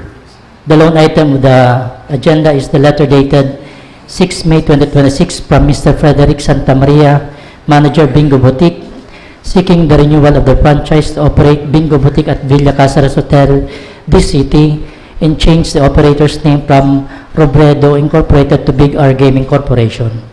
So may I proceed to the disposition, Mr. Chair? Yes, please. On motion of the Honorable David Casper Nathan A. Serio, duly seconded by Honorable Wilfredo Jude A. Jokno, and Punong Barangay Jackie Villapuerte, the committee resolved to recommend to the Sangguniang Panlungsod the passage of an ordinance approving the application of Robredo Incorporated for the renewal of its authority to operate Bingo Boutique at Villa Casares Hotel, Naga City from 18 June 2026 to 2029, subject to certain regulations and fees as prescribed under the existing ordinance. So move, Mr. Chair. Any second? Any objection? There being none, the motion is approved on second reading. That ends the report, Mr. Chair. Thank you. Thank you, City Councilor Dr. Jesse Albios. Next item, please. Next is a letter dated June 9 from Susan Culiano, School Division Superintendent DepEd Naga, expressing their non-objection to the proposed ordinance requiring all real estate developers to settle outstanding real property taxes on all previous and existing projects, including road lots and open spaces as a prerequisite for the approval of the preliminary approval for locational clearance, all policy and development permit for new projects in the City of Naga. Any comment? City Councilor Doc Jesse Albius.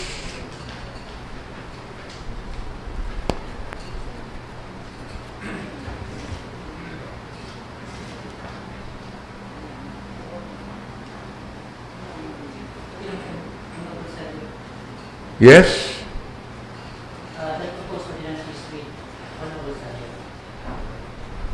Okay, City Councilor Sergio.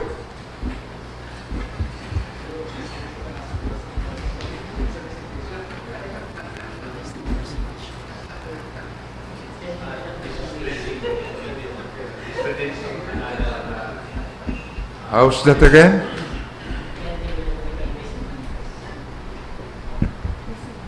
This is still pending with the Committee on Ways and Means.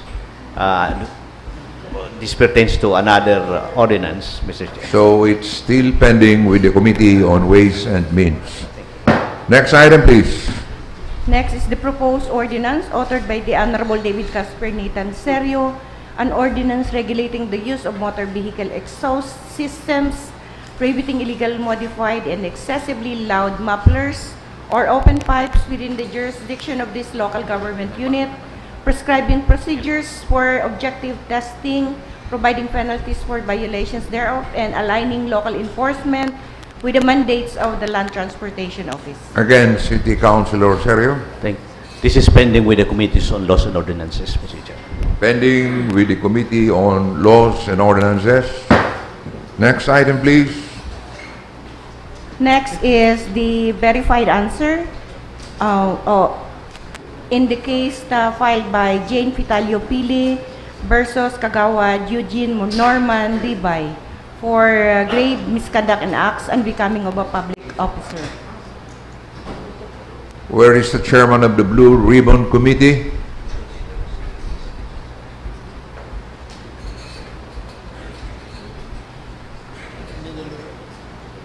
Yes, Councilor Mendoza. Thank you, Mr. Chair. I believe that matter is not for decision by the Sangguniang. I move that the same be referred to the Committee on Blue Ribbon. Okay, we will refer this, unless there is an objection, we will be referring this to the Committee on Blue Ribbon. Next item, please. Next is the committee report of the Blue Ribbon and administrative cases on the hearing last June 10. Where is the chairman of the Blue Ribbon Committee? So we will defer this temporarily. Next is the committee report of the Committee on Market Affairs on the hearing last June 11. Committee on Market Affairs. The report will be rendered by City Councilor Dr. Jesse Albius. Mr. Chair, may I request acknowledgement of the report of the Committee on Market Affairs. Your report is duly acknowledged. The committee hearing was held on June 11, 2026, and there was a quorum. There was a quorum. First item is the letter dated 19 May 2026 from Mr. Ramon J. Florendo, MEPO head, submitting their compliance and progress report on the Naga City People's most operational concerns as requested by the Sangguniang Panlungsod Committee on Market Affairs. Under this is the letter dated 13 April 2026 from the Honorable Alan Reyes Macaraig, endorsing the concerns of the Fresh Fish section of the Naga City People's Mall. May I proceed to the disposition, Mr. Chair? Yes, please. The committee resolved to take note of the report submitted by the Market Enterprise and Promotions Office and express appreciation to its management for the prompt action on the concerns of the Fresh Fish section vendors. So move, Mr. Chair. Any second? Any objection? There being none, the motion is approved. Resolved further to request the Market Enterprise and Promotions Office and the NAMASFED to assist in the conduct of the election scheduled on 30 June 2026. So move, Mr. Chair. Any second? Any objection? There being none, the motion is approved. Second item is a letter dated May 19, 2026 from Marlene Brekel, vendor, raising some concerns pertaining to her vending activity at the Naga City General Hospital. May I proceed to the disposition, Mr. Chair? Yes, please. On motion of the Honorable David Casper Nathan Serio, duly seconded by Mr. Alfonso and Ms. Regidor, the committee resolved to endorse the matter to the Naga City General Hospital for the identification and consideration of appropriate area for the vendors and to request the Naga City General Hospital Chief of Office to submit to the Sangguniang Panlungsod a report on the action taken regarding the matter within 10 days upon receipt hereof. So move, Mr. Chair. Any second? Any objection? There being none, the motion is approved. Third item, the email dated May 19, 2026 from Al Christian Bida of Junare Arabia Food Services requesting clarification regarding the legal regulatory requirements for operating a mobile street food cart within Naga City. May I proceed to the disposition, Mr. Chair? Yes, please. On motion of the Honorable David Casper Nathan A. Serio, duly seconded by Mr. Alfonso and Ms. Regidor, the committee resolved to refer the matter to the Market Enterprise and Promotions Office and direct the same to address and respond to the concerns raised by Mr. Al Christian A. Vida. So move, Mr. Chair.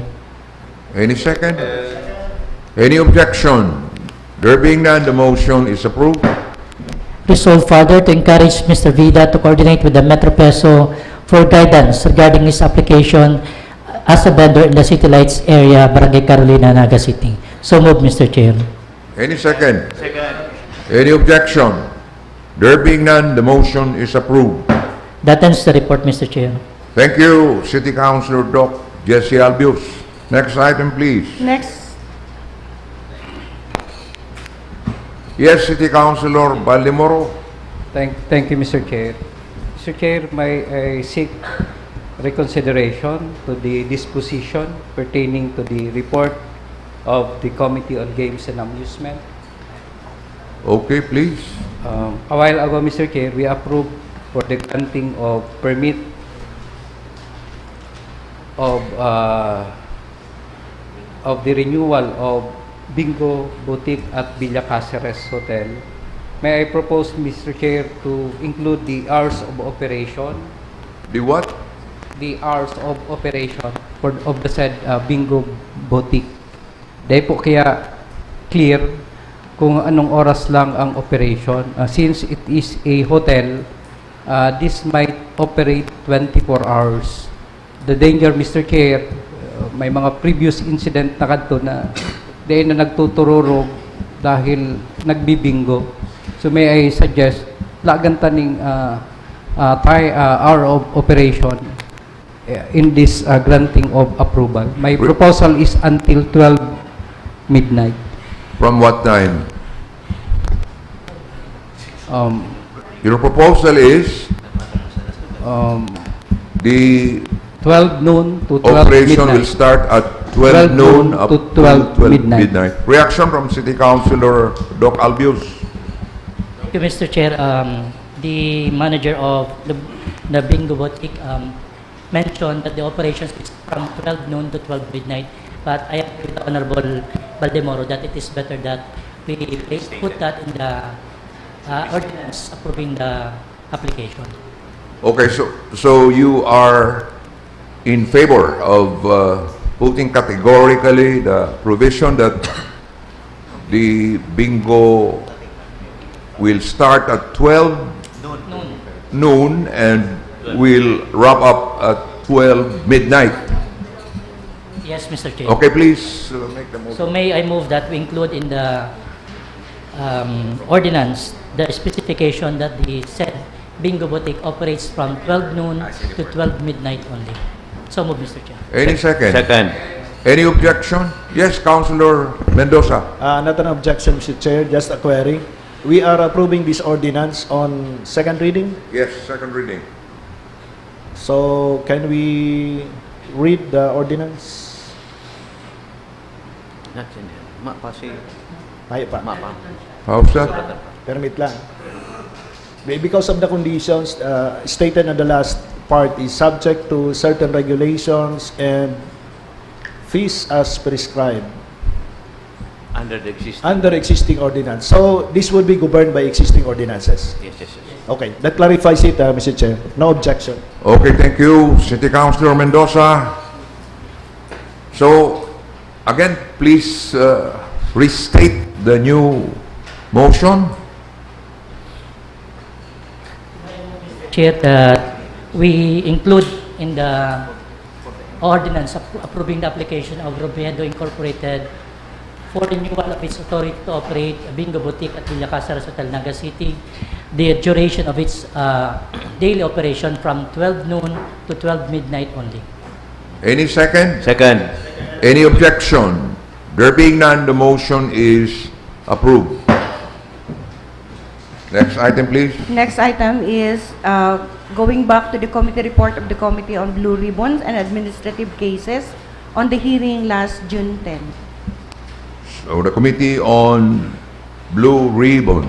The report will be rendered by City Councilor Attorney Oying Rosales. May I request acknowledgement of the report, Mr. Chairman?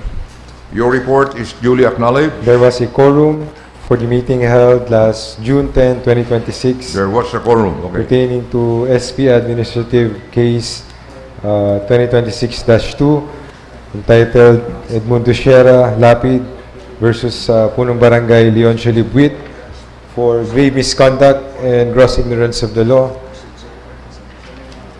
This draft decision, Mr. Chairman, is rendered motu proprio, meaning, Mr. Chairman, the respondent was not able to submit his verified answer within the prescribed period, and the decision is as attached to the report, dismissing the complaint, finding no reason to hold Punong Barangay Leon Chalibwit liable for grave misconduct and gross ignorance of the law. The copy of the decision as proposed by the committee is already furnished electronically as attached in the report.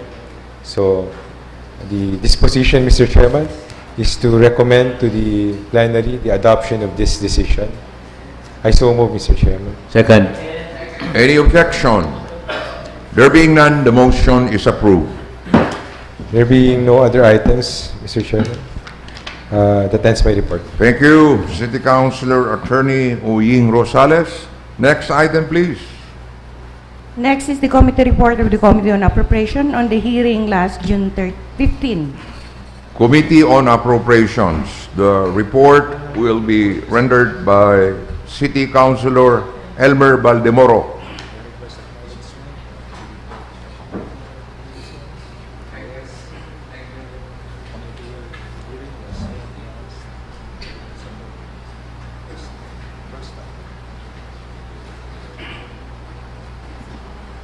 Thank you, Mr. Chairman. Mr. Chairman, may I request for the acknowledgement of the committee report of the Committee on Appropriation. Your report is duly acknowledged. The hearing conducted yesterday and there was a quorum. There was a quorum. Item number 1, the letter dated May 28, 2026 from the Office of the City Mayor request passage ordinance reverting to an appropriated balance the total amount of 3,987,172 pesos, representing savings from the other general services account under MOOE of various department and appropriating the same to augment the other general services account of various department offices. Mr. Chair, this pertain to the additional salary of the job order employee pertaining to the increase of the daily rate of our job order employee from 435. There will be an increase of to 455 from April to November, and it will also again increase to 480 if the other general services account of various department and offices. I so move, Mr. Chair. Any second? Yes, Councilor Sergio. Mr. Chairman, we pass this on joint and collective motion. Padangatan mga empleyado. Okay. on joint and collective motion. Another disposition, Mr. Chair, resolve further to direct the City Budget Office and the City Human Resource Management Office to facilitate the implementation of the wage increase effective April 8, 2026. I so move, Mr. Chair. Any second? Any objection? There being none, the motion is approved. Next item, the letter dated May 28, 2026 from the Office of the City Mayor requesting for the passage of an ordinance reverting to an appropriated balance the amount of 2,954,700 pesos from the unencumbered balances of the continuing appropriation for the fiscal years 2024 and 2025 under the Local Development Fund and appropriating the same as part of the 2026 LDF. This pertains, Mr. Chair, to the improvement or renovation of the office of the city veterinary. For the disposition, Mr. Chair, on motion of the Honorable Jesse R. Albius, duly seconded by Honorable Penix and Honorable Gomez, the committee resolved to recommend to the Sangguniang Panlungsod the passage of an ordinance reverting to an appropriated balance the amount of 2,954,700 pesos from the encumbered balances of the continuing appropriation for fiscal years 2024 and 2025 under the Local Development Fund and appropriating the same as part of the 2026 LDF for the implementation of proposed improvement of the city veterinary facilities. I so move, Mr. Chair. Any second? Any objection? Objection? Councilor Mendoza? Not an objection, Mr. Chair. Just clarification. The source of the appropriation would be unencumbered balances from prior years. Under existing rules, we can only revert from savings, or other source would be underestimated income, not unencumbered balances. While that has been the practice by the Sangguniang, but I think it's time now that we correct the same. So there should be clarity that the unencumbered balance is coming from savings. Yeah, actually, Mr. Chair, it is from savings, from the bidding of the previous projects. So it is savings, but the term used by the City Budget Office is encumbered balances. So yes, I understand, Mr. Chair. I come from that office, but I think it's now time that we use the correct term just to anticipate in case COA would have again an AOM on us. Yes. If that is really the source. Actually, Councilor Mendoza, the COA made some comment regarding reversion of funds. So you're telling us that the term which should be used is savings. Savings. Please take note, City Councilor Baldemoro. yes, Mr. Chair, I am amenable. So instead of encumbered balances, the source of fund from the savings of for the fiscal years 2024 and 2025. Thank you, Mr. Chair. Thank you. So, any other comment? Councilor Rosales. Mr. Chairman, in addition to the manifestation of the Honorable Mendoza, I'd like to inquire if the committee was also able to verify if the amounts and the projects to be reverted to are already part of the annual investment plan, considering that that is also one of the observations by the Commission on Audit, that some of the programs and projects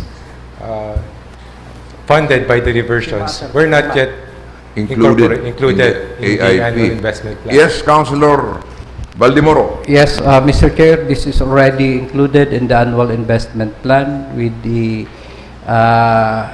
number of AIP number included in the submitted project. Okay, thank you. Any other comment? Any objection to the motion? There being none, the motion is approved.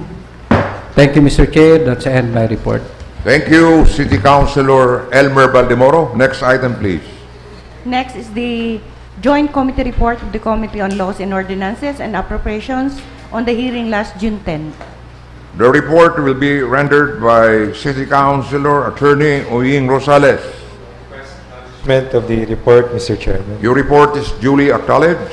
We had a quorum for the meeting held last June 10. The first item is a proposed ordinance authored by the Honorable Francisco M. Mendoza, restoring and strengthening the fiscal autonomy of the 27 barangays of the City of Naga. May I proceed to the disposition, Mr. Chairman? Yes, please.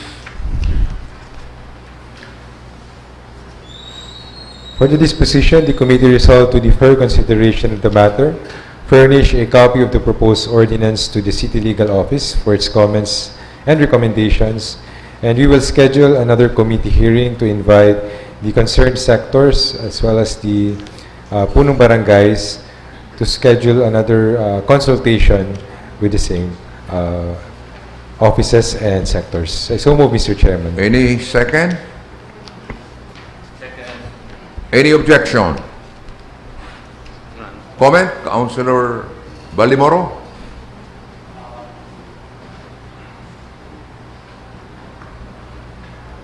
Thank you, Mr. Chair. So, aside from the senior citizen, PWD, and solo parent, may I also request to include also the Barangay People's County to be invited in the said committee hearing.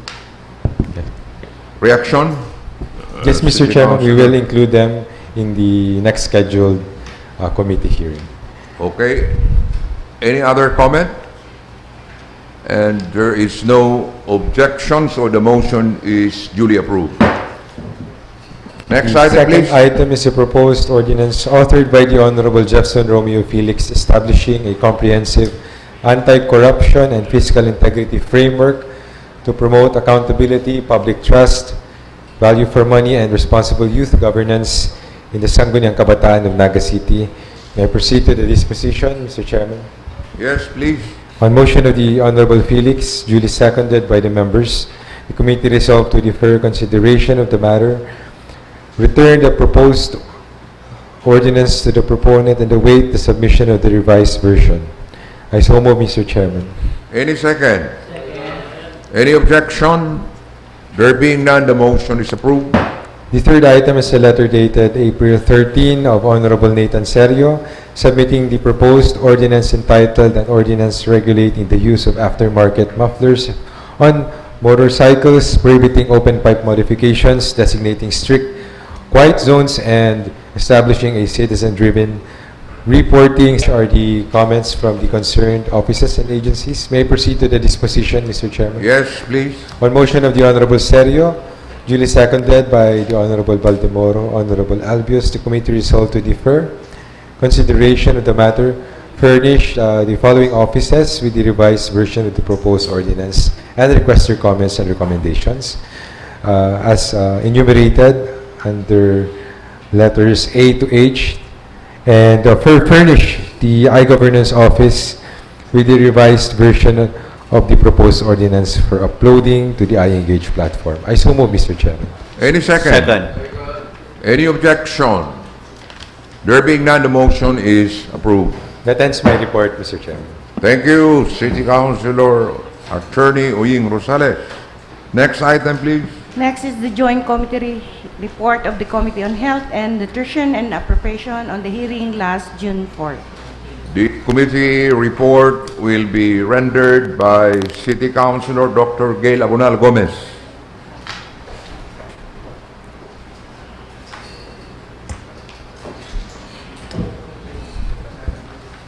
Mr. Chair, for the Committee on Health and Nutrition, joint with appropriation, may I request acknowledgement of this report. Your report is duly acknowledged. This hearing was conducted last June 4. There was a quorum, Mr. Chair. There was a quorum. Thank you. May I proceed to the first item? The first item is a proposed ordinance creating the Naga City Primary Care Facility 1 and appropriating funds thereof, and the creation of the City Health Head Office facility. May I go to the disposition, Mr. Chair? Yes, please. On motion of the Honorable Mendoza, jointly seconded by the members of the committee resolved to defer consideration of the matter and return the proposed ordinance to the proponent for the incorporation of the inputs and recommendations made by the members during the said hearing. So move, Mr. Chair. Any second? Any objection? There being none, the motion is approved. The second item is the proposed ordinance creating the Naga City Super Health Center and appropriating funds thereof and for other purposes. May I go to the disposition, Mr. Chair? Yes, please. On motion of the Honorable Mendoza, duly seconded by Mr. Santo Domingo, the committee resolved to recommend to the Sangguniang Panlungsod the approval on second reading of the proposed ordinance entitled an ordinance creating the Naga City Super Health Center, appropriating funds therefore and for other purposes, provided that the comments and recommendations arising from the discussion of the said ordinance be incorporated into the proposal. May I request, Mr. Chair, that the proponent be acknowledged to present the proposed ordinance. City Councilor Frank Mendoza, please. Thank you, Mr. Chair.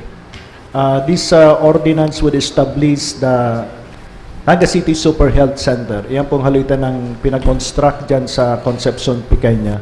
Now, this ordinance seeks would consider the Super Health Center as a stand-alone facility but as part of the city's primary healthcare network. Kabali si City Health Office 2 and OLI. Kaya maluwas po, kung gabos na primary care facility sa Naga, makumpleto na. Kabali itong sa Peña Francia. Kita ning apat na primary care facilities.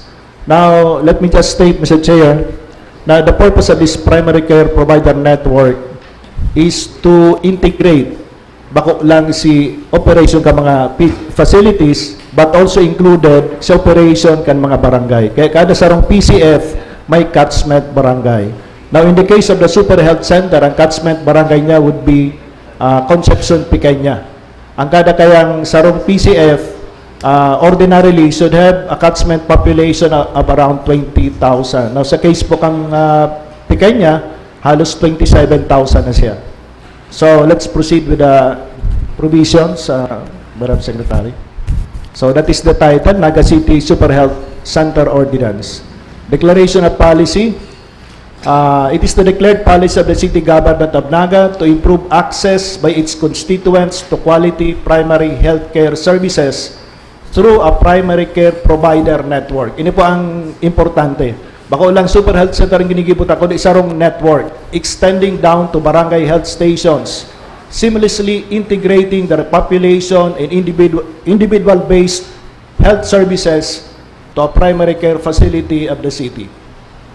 Ang pundo po kani, hali duman sa PhilHealth remittances o kaya reimbursement, including ito pong appropriation hali sa city government.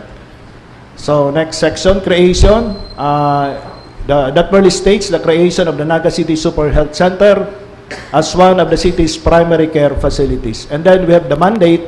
Dua po ang major function kang sarong primary care facilities. Number one, population-based. Hindi po malaog si papel kan mga barangay. And second major category is individual-based. Hindi na malaog si mga doktor, si nurses, etc. Under population-based, we have the public health program, wherein national public health campaigns, vector control, environmental sanitation, and local health promotion would be conducted. Uga po ng epidemiologic surveillance, may health protection, may emergency preparedness and response. All this would be concerning. Ito po mga pangangaipo kang catchment population. Second major category is individual-based. Ini si mga consultation, pharmaceutical services, maternal and newborn services, dental services,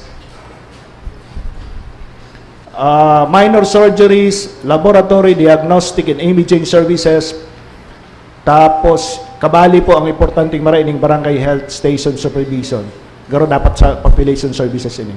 And then, patient navigation. By patient navigation, we mean na ini pong PCF o kaya Super Health Center, ang saro niyang papel, kung di kaya kang primary care facility, siya po ang nabigit, ma-refer duman sa proper health facility. Pwedeng Naga City General Hospital, pwedeng BMC, pwedeng private hospital.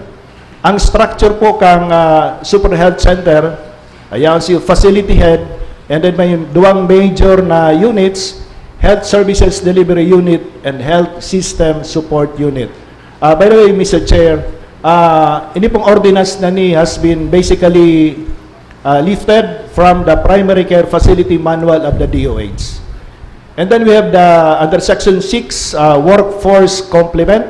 Nakalista na po dyan si mga positions which we intend to create. Madam Sec. We have the Medical Officer 4 with a salary grade of 23. Siya po magiging pamayo. And then we will have 2 Medical Officer 3. Next page. Actually po ang required lang dyan, saro. Kung given the catchment population. Pero mas marami itong dagdagan tanganing in the event of population mag-increase, available manggararay si position. And then we have Dentist 2, Administrative Assistant na magiging pong dental aid, may Nurse 2 na yung pong magiging pamayo kang unit, kang mga nursing service. We have Nurse 1, Medical Technologist 1, Laboratory Technician 1, Pharmacist, Midwife, Sanitation Inspector. Sa kunya po, ang Sanitation Inspector, taga-bus lang yaon sa City Health Office. Pero under the mandate of the DOH, each primary care facility should have its own Sanitation Inspector. One for every 20,000 population. So, tangani pong saling ko katabang ini para ma-decongest si load kang City Health Office. So, next position under the Health System Support Unit would be Senior Health Program Officer. Hindi na po si ma-implement ito mga programa sa health. Kumbaga, ang hero ninda outside that duman sa facility. Next. Health Program Officer 1, matabang po ini sa implementation. Igwa kita ning Health Education and Promotion Officer 2, Admin Officer na ma-handle kang budget, payroll, saka procurement, pati na maintenance. We have Data Encoder, ini po critical dahil sinang in charge pag submit ka mga reports sa PhilHealth. Otherwise, makikita mo kang remittance sali sa PhilHealth. Then we have Administrative Assistant 3, Records Officer, and Administrative Assistant 2, Billing and Claims. We have this Front Desk, Admin Aid 6, and then Admin Aid 4, Driver, and Admin Aid 3, Utility Worker. Section 7 defines the respective functions. Di ko na po sasaro-saro niya. And Section 8, Outsourcing and Medical Specialist. Ang mga health facility ta kaya, minsan may mga pangangaipong specialist na makikita duman sa staff mismo kang PCF o Primary Care Facility. Kaya inaalaw ta na ang Super Health Center mag-contract out ng mga medical specialist and laboratory services kung kinakaipuan. And then we have essential equipment and logistics. Actually, may lista po yan. Kailan di ko nabig-include masyadong halaba.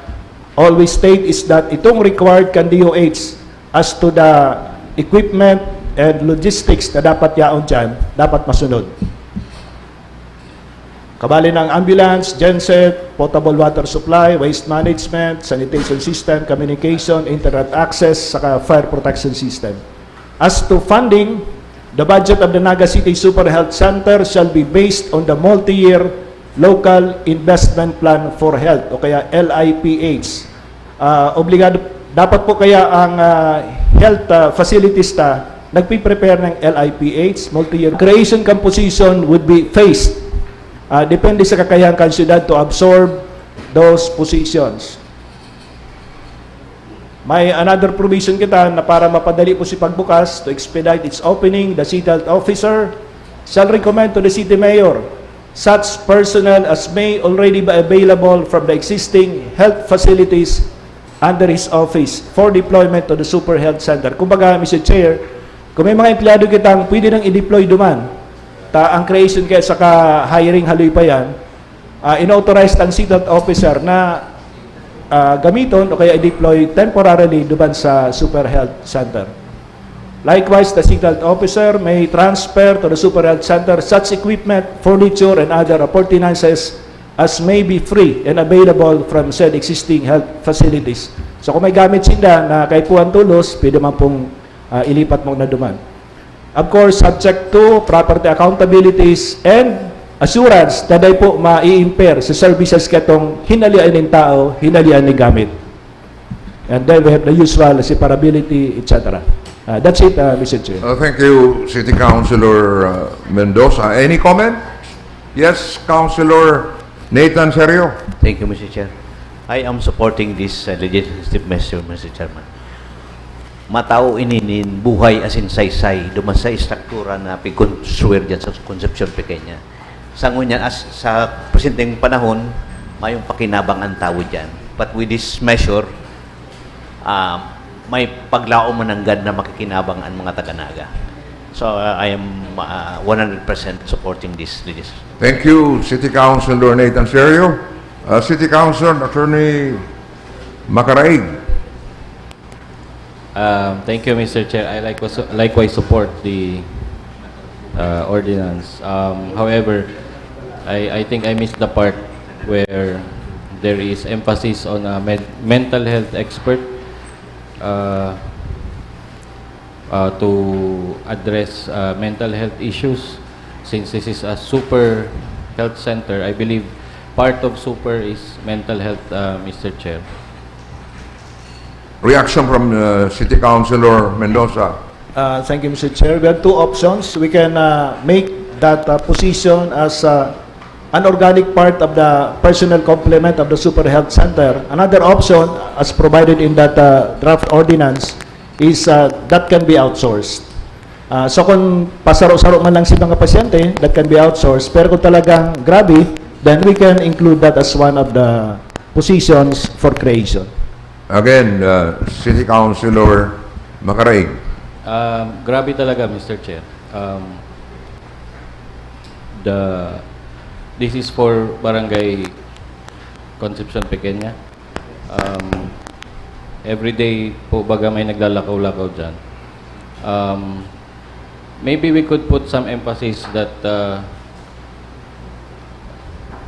one of the functions or personnel of the Super Health Center would cater to the mental health needs of the constituents. Not necessarily creating a new position, but just a mention in the ordinance that the Super Health Center shall also cater to the mental health needs of the community. Okay, can you do that, City Councilor Mendoza? I am amenable to the proposal. We are amenable to the proposal, Mr. Chair, that we include such service of the Super Health Center. Okay. Yes, Mr. Chair. May I? Yes, City Councilor Dr. Gayla Bunal. Yes, Mr. Chair. Just for the information of the body, our City Health Office too has already been accredited by PhilHealth as a mental health hub. However, as I understood it, the other health centers will also go into that direction, Mr. Chair. Yeah, the name of the institution is Super Health Center, Councilor Mendoza. And it appears that it also has a super complement of medical employees. Do you think the city government can afford to pay the salaries of these medical employees? The personnel complement, Mr. Chair, is based on the recommendation, on the standard of the DOH. Kung perang doktor, perang nurse, perang midwives, depende sa catchment population. And that is what we included in the proposed ordinance. There is a transitory provision which states that depende sa kakayanan ng city, depende sa PS ceiling, hanggang duman lang i-hire ta. So bako siyang one time na pag-create or pag-hire. So it will depend on the capability of the LGU. Yes, Mr. Chair. And with the recommendation of Councilor Aris, we will include probably another section on mental health with our mental health expert taking care of the crafting that section. Okay, so any other comment? Yes, Councilor Jefferson Felix. Thank you, Mr. Chair. I am in full support of this proposed policy, Mr. Chair. May I ask, Mr. Chair, if it is also clear in this policy, inclusion of services on sexual and reproductive health? Yes, Councilor Mendoza. It is included, Mr. Chair, under population services, maternal and prenatal services. Okay, thank you. Any comment from the city youth officials?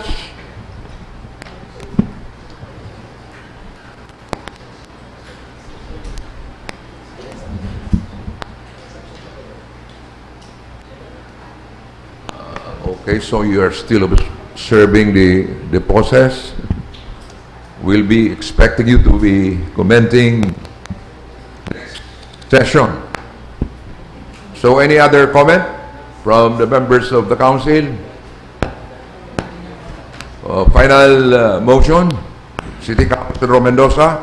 Thank you, Mr. Chair. With that, I move that we pass an ordinance jointly authored by this representation and the Honorable Gail Abunal Gomez, an ordinance establishing the Naga City Super Health Center at Barangay Concepcion, Pequeña, Naga City. So moved, Mr. Chair. Any second?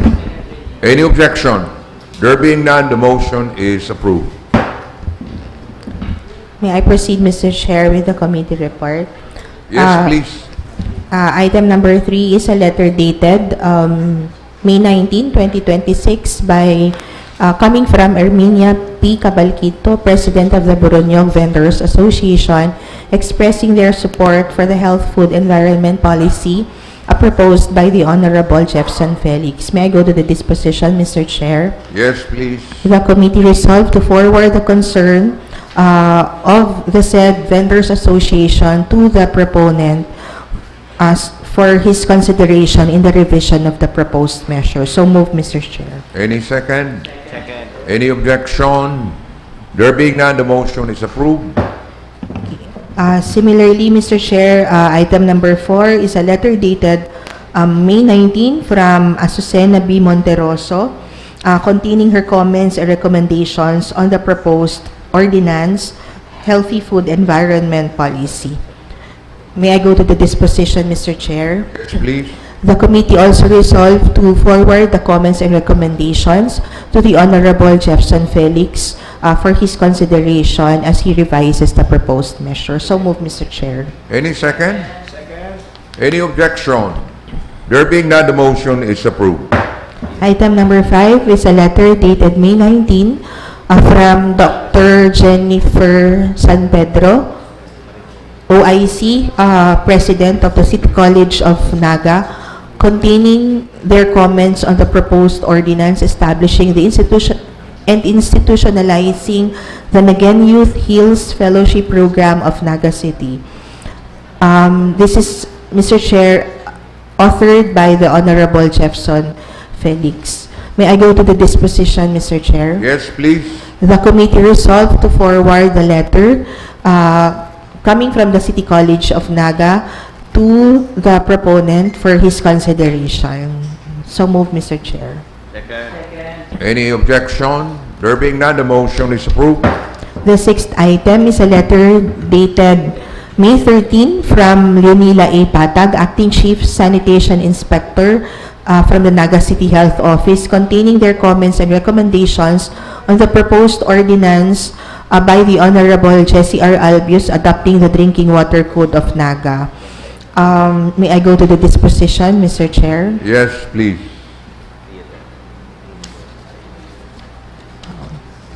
The committee resolved to defer consideration of the matter.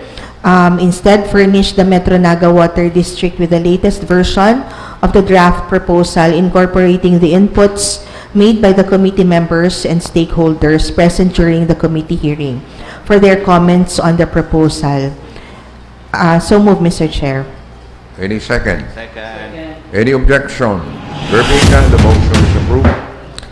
Likewise, Mr. Chair, the committee also resolved to seek MNWD's comments on its possible membership in the Naga City Drinking Water Quality Monitoring Committee as part of the proposed ordinance to be submitted to the SP Secretariat within 10 days upon receipt thereof. So move, Mr. Chair. Any second?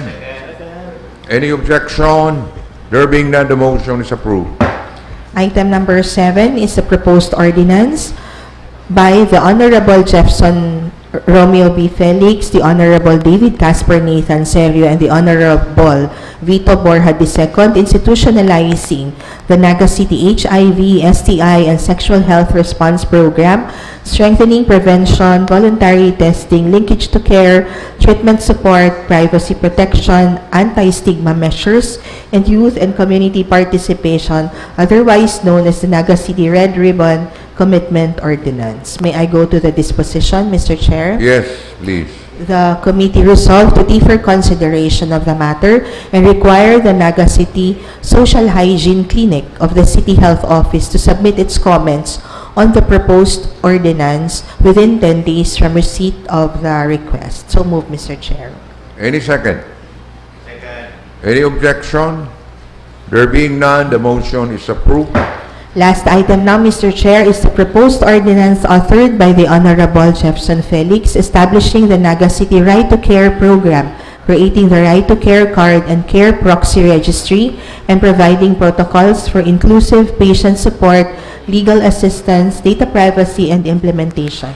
May I go to the disposition, Mr. Chair? Yes, please. The committee resolved to direct the Secretariat to follow up on the written comments coming from the City Legal Office and the City Health Office on the proposed ordinance, and to request said offices to submit their written comments within 5 days from receipt of the follow-up request. So move, Mr. Chair. Any second?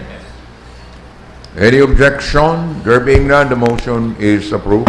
That's all for the report. Thank you, Mr. Chair. Thank you, City Councilor Dr. Gayla Bonal Gomez. Next item, please. Next is the proposed ordinance authored by the Honorable Francisco Mendoza and co-authored by Honorable Hilda Gayla Bonal Gomez. An ordinance establishing the Naga City Super Health Center at Barangay Concepcion, Pequeño City. That was already discussed a while ago. Next item, please. Next is the proposed ordinance authored by the Honorable Romeo Felix. An ordinance establishing a healthy food environment policy for city-funded programs, activities, and official food provisions in the City of Naga. Councilor Jefferson Felix. Thank you, Mr. Chair. This matter is still pending under the Committee on Health and Nutrition. So it's still pending with the Committee on Health. Yes, Mr. Chair. Next item, please. Another proposed ordinance authored by the Honorable Jefferson Romeo Felix, an ordinance establishing a healthy beverage policy for city-funded programs, activities, and official refreshment provisions in the City of Naga. Again, City Councilor Felix. Same way, Mr. Chair, still pending under the Committee on Health and Nutrition. Still pending with the Committee on Health and Nutrition. Next item. Another proposal from Honorable Jefferson Romeo Felix, an ordinance declaring Quinalas as the official culinary heritage icon of the City of Naga and providing measures for its documentation, promotion, responsible safeguarding, and support. Again, City Councilor Felix. Thank you, Mr. Chair. This matter is pending under the Committee on Culture and the Arts. Still pending on the Committee on Culture and the Arts. Next item.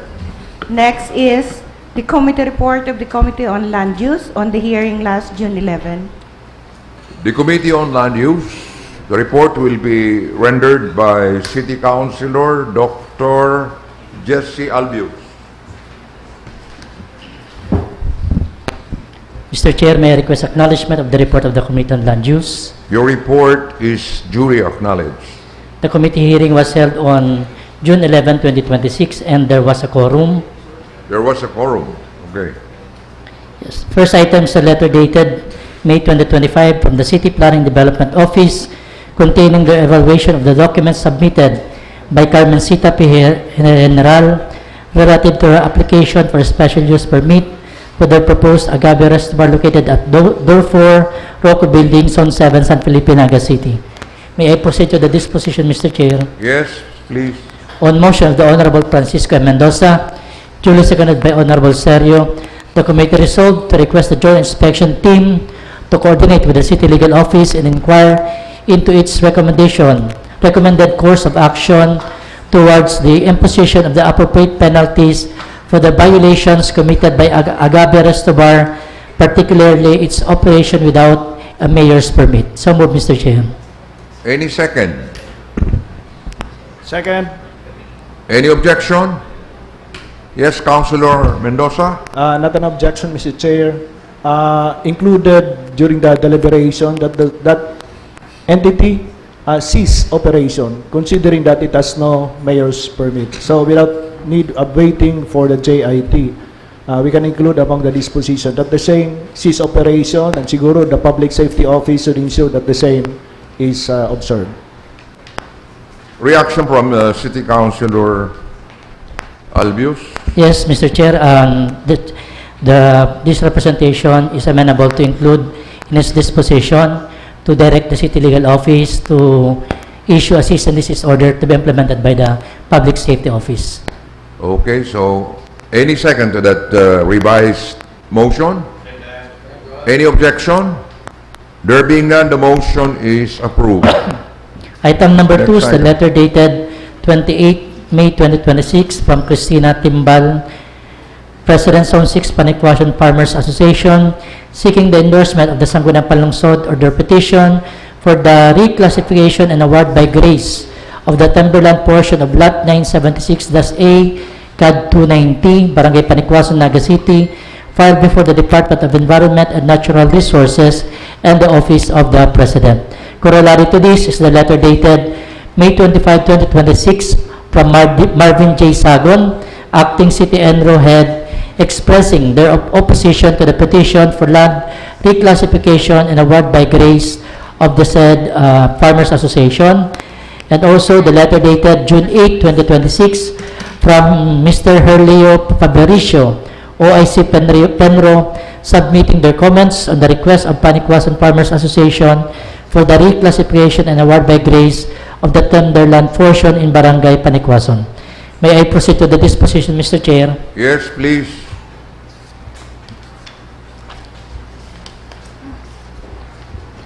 On motion of the Honorable David Casper Nathan A. Serio, duly seconded by Honorable Mendoza, the committee resolved to direct the Zone 6 Panikwasan Farmers Association to pursue its application for a community-based forest management agreement with Senro Eriga and to hold in abeyance its request for land reclassification. So moved, Mr. Chair. Any second? Any objection? There being none, the motion is approved. Resolved further, on motion of the Honorable Macaraig, the committee to recommend to the Sangguniang Panlungsod to request Senro Eriga to provide the City Government of Naga with an update on the status of the Zone 6 Panikwasan Farmers Association CBFMA application within 30 days and extend the necessary assistance in the processing thereof. So moved, Mr. Chair. Any second? Any objection? There being none, the motion is approved. Resolved finally, on motion of the Honorable Mendoza, duly seconded by Honorable Macaraig and Honorable Serio, to recommend to the Sangguniang Panlungsod the passage of a resolution endorsing the Zone 6 Panikwasan Farmers Association application for a community-based forest management agreement to Senro Eriga. So moved, Mr. Chair. Any second? Any objection? There being none, the motion is approved. Item number 3 is the letter dated May 28, 2026 from Mr. Mariano Rodrin, President and Chief Operating Officer, Eternal Gardens, requesting for inclusion in the Sangguniang possession the application for reclassification of land of the property located in Barangay Pakul, Naga City for appropriate review and deliberation. May I proceed to the disposition, Mr. Chair? Yes, please. The committee resolved to take note of the matter and await the technical evaluation report of the City Planning Development Office before taking further action on the application. So moved, Mr. Chair. Any second? Any objection? There being none, the motion is approved. Item number 4, letter dated June 1, 2026 from Mr. Richard T. Rocha, President of LYRR Realty Development Corporation, inquiring on the status of the application for land reclassification of certain real properties in the city of Naga. May I proceed to the disposition, Mr. Chair? Yes, please. The committee resolved to endorse the matter to the City Planning Development Office for appropriate processing immediately upon the lifting of the Department of Agriculture's moratorium on land reclassification applications. So moved, Mr. Chair. Any second? Any objection? There being none, the motion is approved. Resolved further to direct the City Planning Development Office to submit to the Sangguniang Panlungsod its technical evaluation report on the application for reclassification of LYRR Realty Development Corporation, together with the technical evaluation reports of all other pending reclassification applications for review and appropriate action by the Sangguniang Panlungsod. So move, Mr. Chair. Any second? Any objection? There being none, the motion is approved. Item number 5 is the letter dated June 10, 2026 from the City Planning Development Office containing their comments on the proposed ordinance authored by Honorable Francisco M. Mendoza, revising and updating the rules, procedures, and criteria for the issuance of special use permits, amending for this purpose relevant provisions of Ordinance Number 2000-071, otherwise known as the Revised Zoning Ordinance of Naga City. May I proceed to the disposition, Mr. Chair? Yes, please. The committee resolved to refer the comments of the City Planning and Development Office to the proponent for consideration and await the submission of the revised proposed ordinance. So moved, Mr. Chair. Any second? Any objection? There being none, the motion is approved. That ends the report, Mr. Chair. Thank you. Thank you, City Councilor Dr. Jesse Albios. Next item, please. Next is the committee report of the Committee on Ways and Means on the hearing last June 15. The Committee on Ways and Means report will be rendered by City Councilor Frank Mendoza. May I request the acknowledgement of the committee report of the Ways and Means, Mr. Chair. Your report is duly acknowledged. The committee hearing was made yesterday, and there was a quorum? There was a quorum. Good.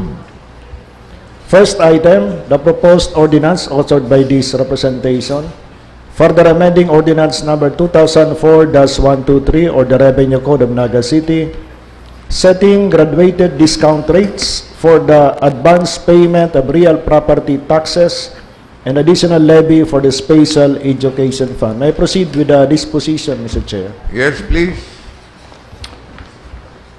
Considering the manifestation by the City Treasurer's Office, and after careful consideration of the matter, on motion of the proponent, this representation, the committee resolved to archive the proposed measure. May I explain, Mr. Chair? Hindi po kayang proposed ordinance. Dati Sangguniang, kumabayad ka ng advance payment sa real property tax, igwa kang up to December para ma-enjoy itong 20% discount. Now, iyan po si existing policy. My proposal is that hanggang September 30 na lang. Pag October to December, instead of 20%, 15% na lang.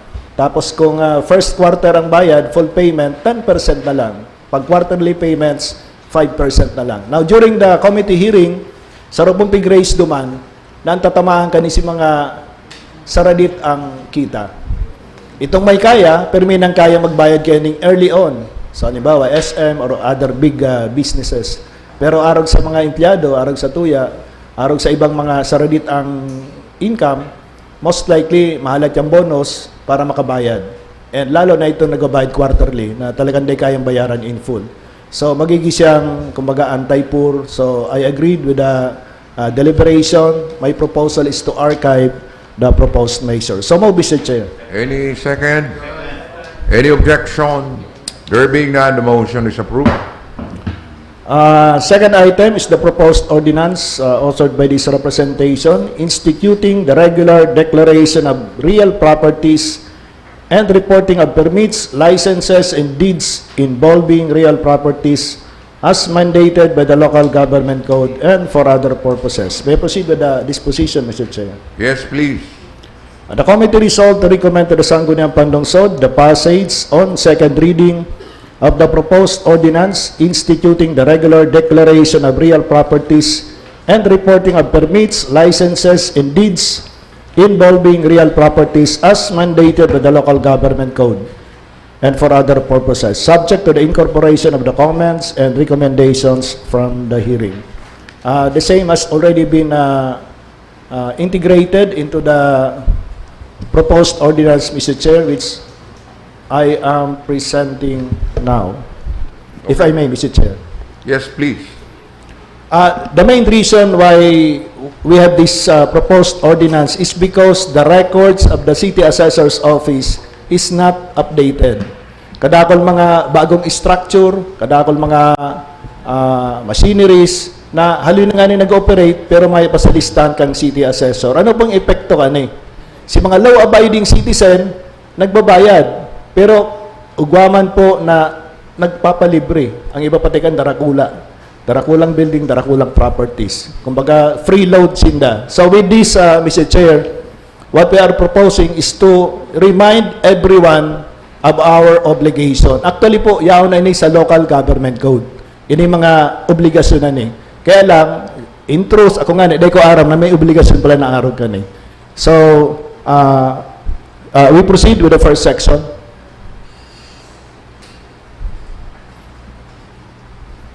Ay, ito nang ko yan, ito ng text. So, Section 1, this ordinance shall be known as the Real Property Declaration and Reporting Ordinance. Ang purpose po kani is to establish procedures and penalties consistent with the local government code to ensure that all taxable real properties, improvements, and machineries in Naga City are timely declared and reported. Legal basis, ini po si mga hali sa local government code. This ordinance is enacted pursuant to the taxing and police powers vested in the Sangguniang under Book 2 of RA 7160. In particular, Section 202, 203, and 208, which impose reporting duties on property owners, administrators, and transferees.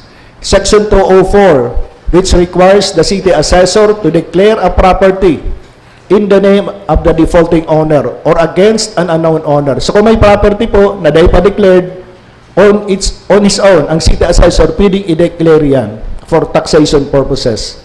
Section 209 and 210, which mandate reporting duties by the registrar of deeds. Dapat pati itong mga kontrata isupply po sa city assessor. Sections 135 and 278, which mandates notaries public, si mga notaryo publiko, to furnish the city assessor with copies of all contracts selling, transferring, or otherwise conveying properties in Naga City. Section 458, which empowers the Sangguniang, ini po sa penalty.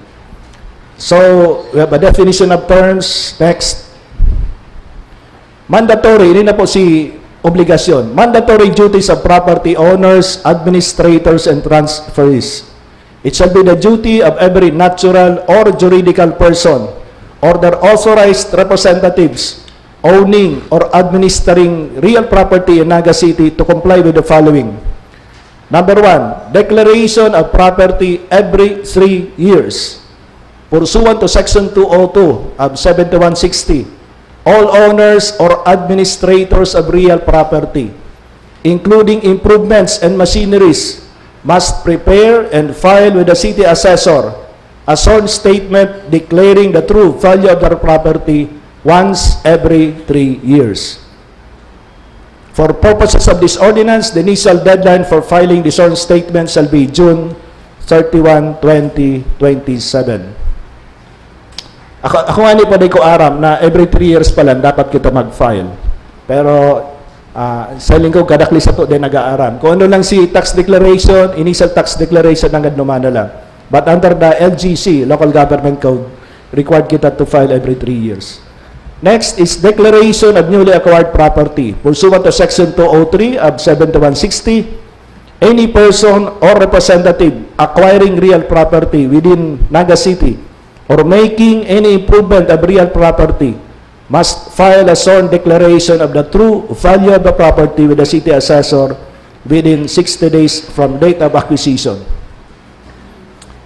Next, notification of ownership transfer. Pursuant to Section 208 of 7160, any person transferring real property ownership to another must notify the city assessor within 60 days. So kasubago po, itong nagbakal, dapat mag-inform, hindi man, si nagpabakal, dapat mag-inform man. O kaya nagtao, dapat mag-inform man sa city assessor kan transaction. The notice must include the mode of transfer, description of the property, name, tax identification, etc. Next. Hindi man po si mandatory duties of public officers and other entities. Registrar of Deeds. Yan po si Register of Deeds kang nag-hearing po. The provision of the ordinance says that pursuant to Section 209, the Registrar of Deeds of Naga City must submit to the city assessor annually or as oftener as may be convenient to the said office an abstract of his or her registry, which shall include brief but sufficient description of the real properties entered therein, their owners, dates of their most recent transfer or alienation, accompanied by copies of corresponding deeds of sale, donation, partitions, or other forms of alienation. Sa kanya, pag ginigiban kang ROD, pero ang tinatao, lista lang. Under the law, dapat pati ito pong deed, dapat kabali sa isa-submit sa assessor. Yung pong second paragraph refers to payment kang real property tax bago i-transact sa ROD. Next is the building official. Pursuant to Section 210 of RA number 7160, the city building official must transmit to the city assessor a copy of all building, fencing, occupancy, and renovation permits. Ginigibo naman po ni kang building official. May similar requirement kita sa machinery registration official kung igwaman na dapat i-report man sa city assessor kung ano man na may machinery, lalo nitong ginagamit sa negosyo na kinabit kan sa wrong property owner. Next is obligation on notaries public. Pursuant to Sections 135 and 278 of 7160, notaries public shall furnish the city assessor with copies of all contracts, selling, transferring, or otherwise conveying, leasing, or mortgaging real property received by or acknowledged before them within 30 days from the end of the month of notarization. Next obligation is on the genetic engineer. Pursuant to Section 211 of RA 7160, genetic engineers, public or private, shall furnish free of charge to the city assessor a print out or digital copy of each of all approved original or subdivision plans, maps, surveys, etc. executed by them from receipt of approval of such plans from the Land Management Bureau, Land Registration Authority, or DSUD. Next obligation is on insurance companies. Pursuant to Section 279 of the same law, insurance companies are hereby required to furnish the city assessor copies of any contract or policy insurance on buildings, structures, and improvements insured by them, or such other documents which may be necessary for the proper assessment thereof. Now, under Section 7, ini po managot sa enforcement power of the city assessor to enforce these reporting mandates. Number 1, ang assessor pwede mag-give ni sadiring declaration pursuant to Section 204 of 7160 if a property owner or administrator fails, nalingaw, o kaya habo, refuses to file the required sworn statement within the prescribed period. The city assessor shall declare the property in the name of the defaulting owner. So no need na maghalat na mag-declare.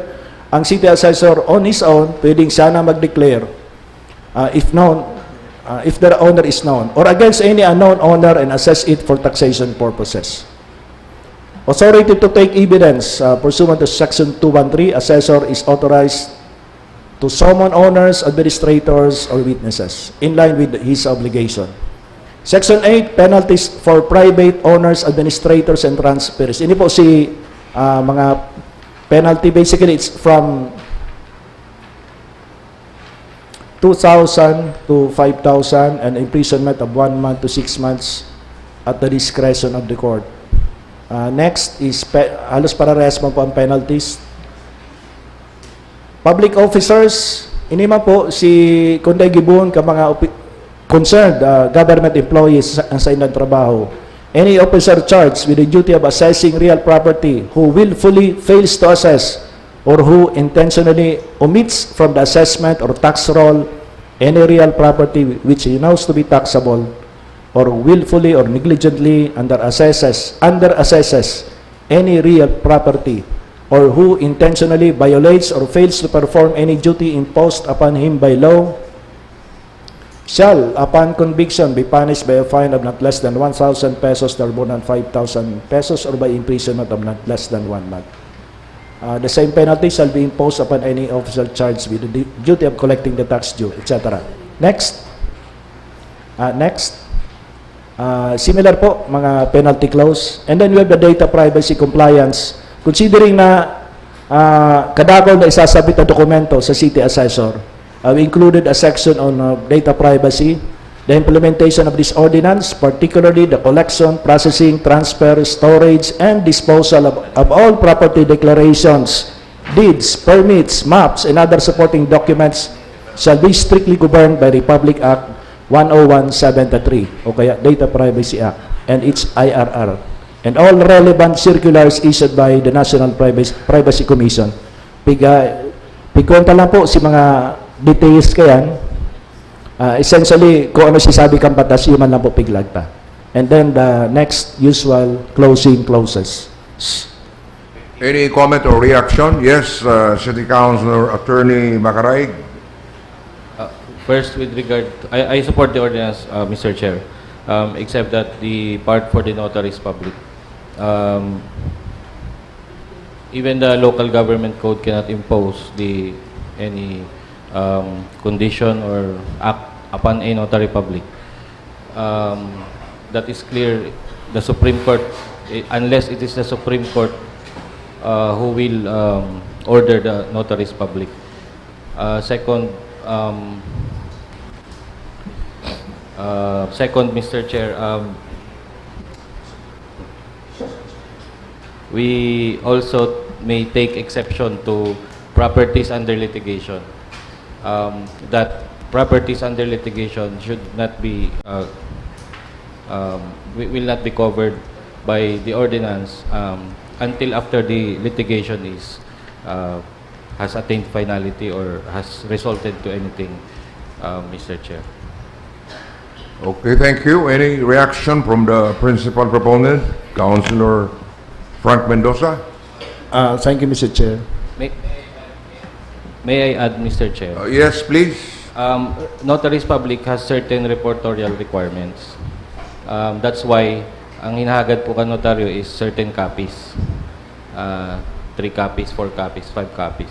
Because they report directly to the RTC for the record of any deed, contract, public instrument which they notarize for a certain month, every month. So adding this to the requirement of the notaries public will require amendment of the notarial rules which was promulgated by the Supreme Court. And we take exception also to that, Mr. Chair.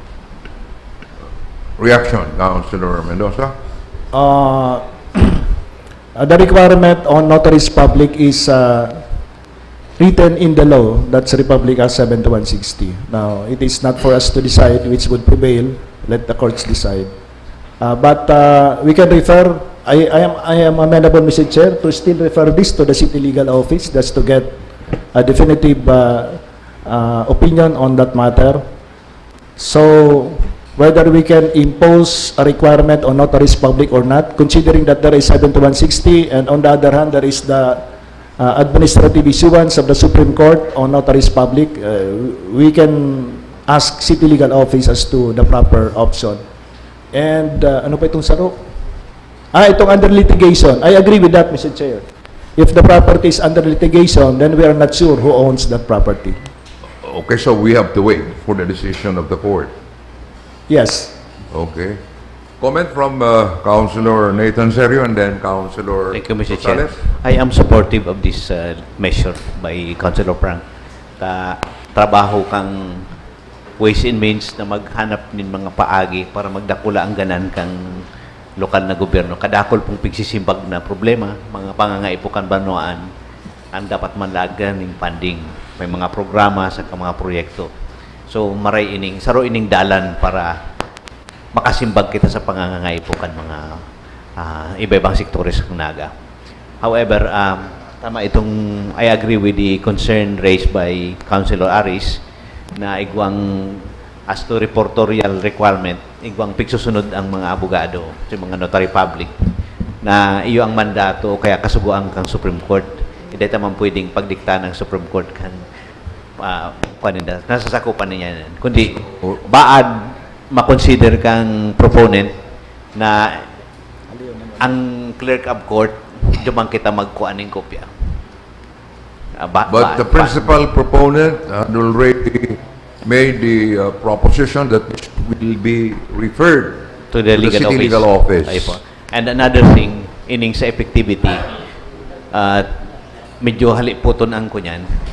Baka pwedeng lawig-lawigan iyan, si information dissemination critical dyan, si mga barangay, si homeowners, business sector, si mga realtors, dapat nag-aaram ka ng ordinansang ini. Thank you. Okay, thank you, Councilor Nathan Serio. And Councilor Attorney Rosales. Mr. Chairman, for the record, I am not in favor of imposing penalties to private persons, owners, administrators, and transferees. But I am in favor of imposing penalties for neglect of public officers on their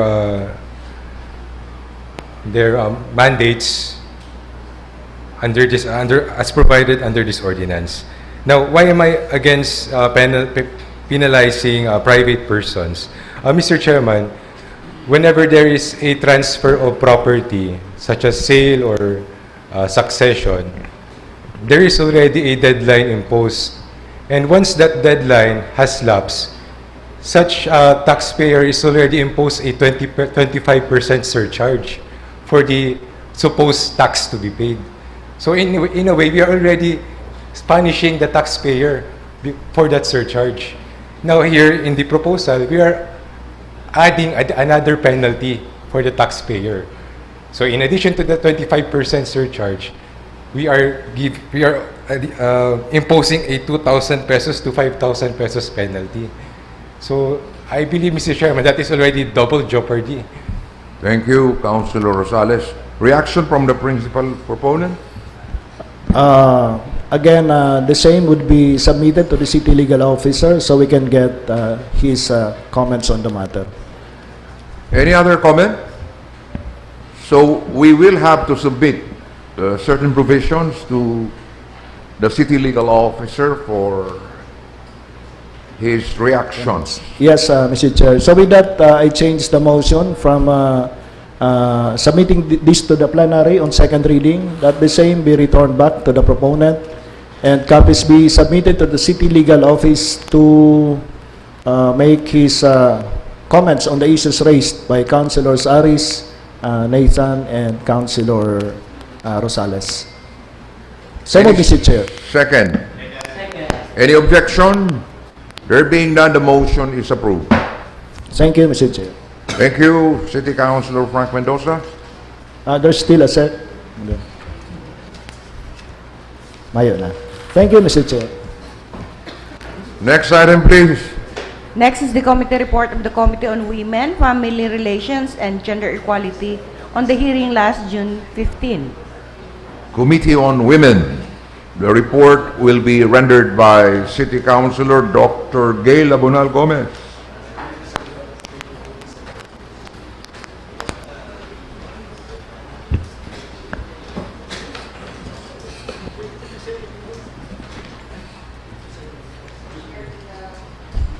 For the Committee on Women, Family Relations, and Gender Equality, may I request acknowledgement of this report? Your report is duly acknowledged. The committee hearing was held last June 15. There was a quorum, Mr. Chair. There was a quorum. Okay.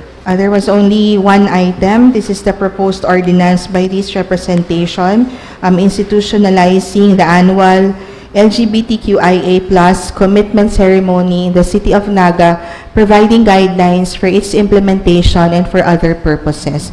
May I proceed to the disposition, Mr. Chair? Yes, please.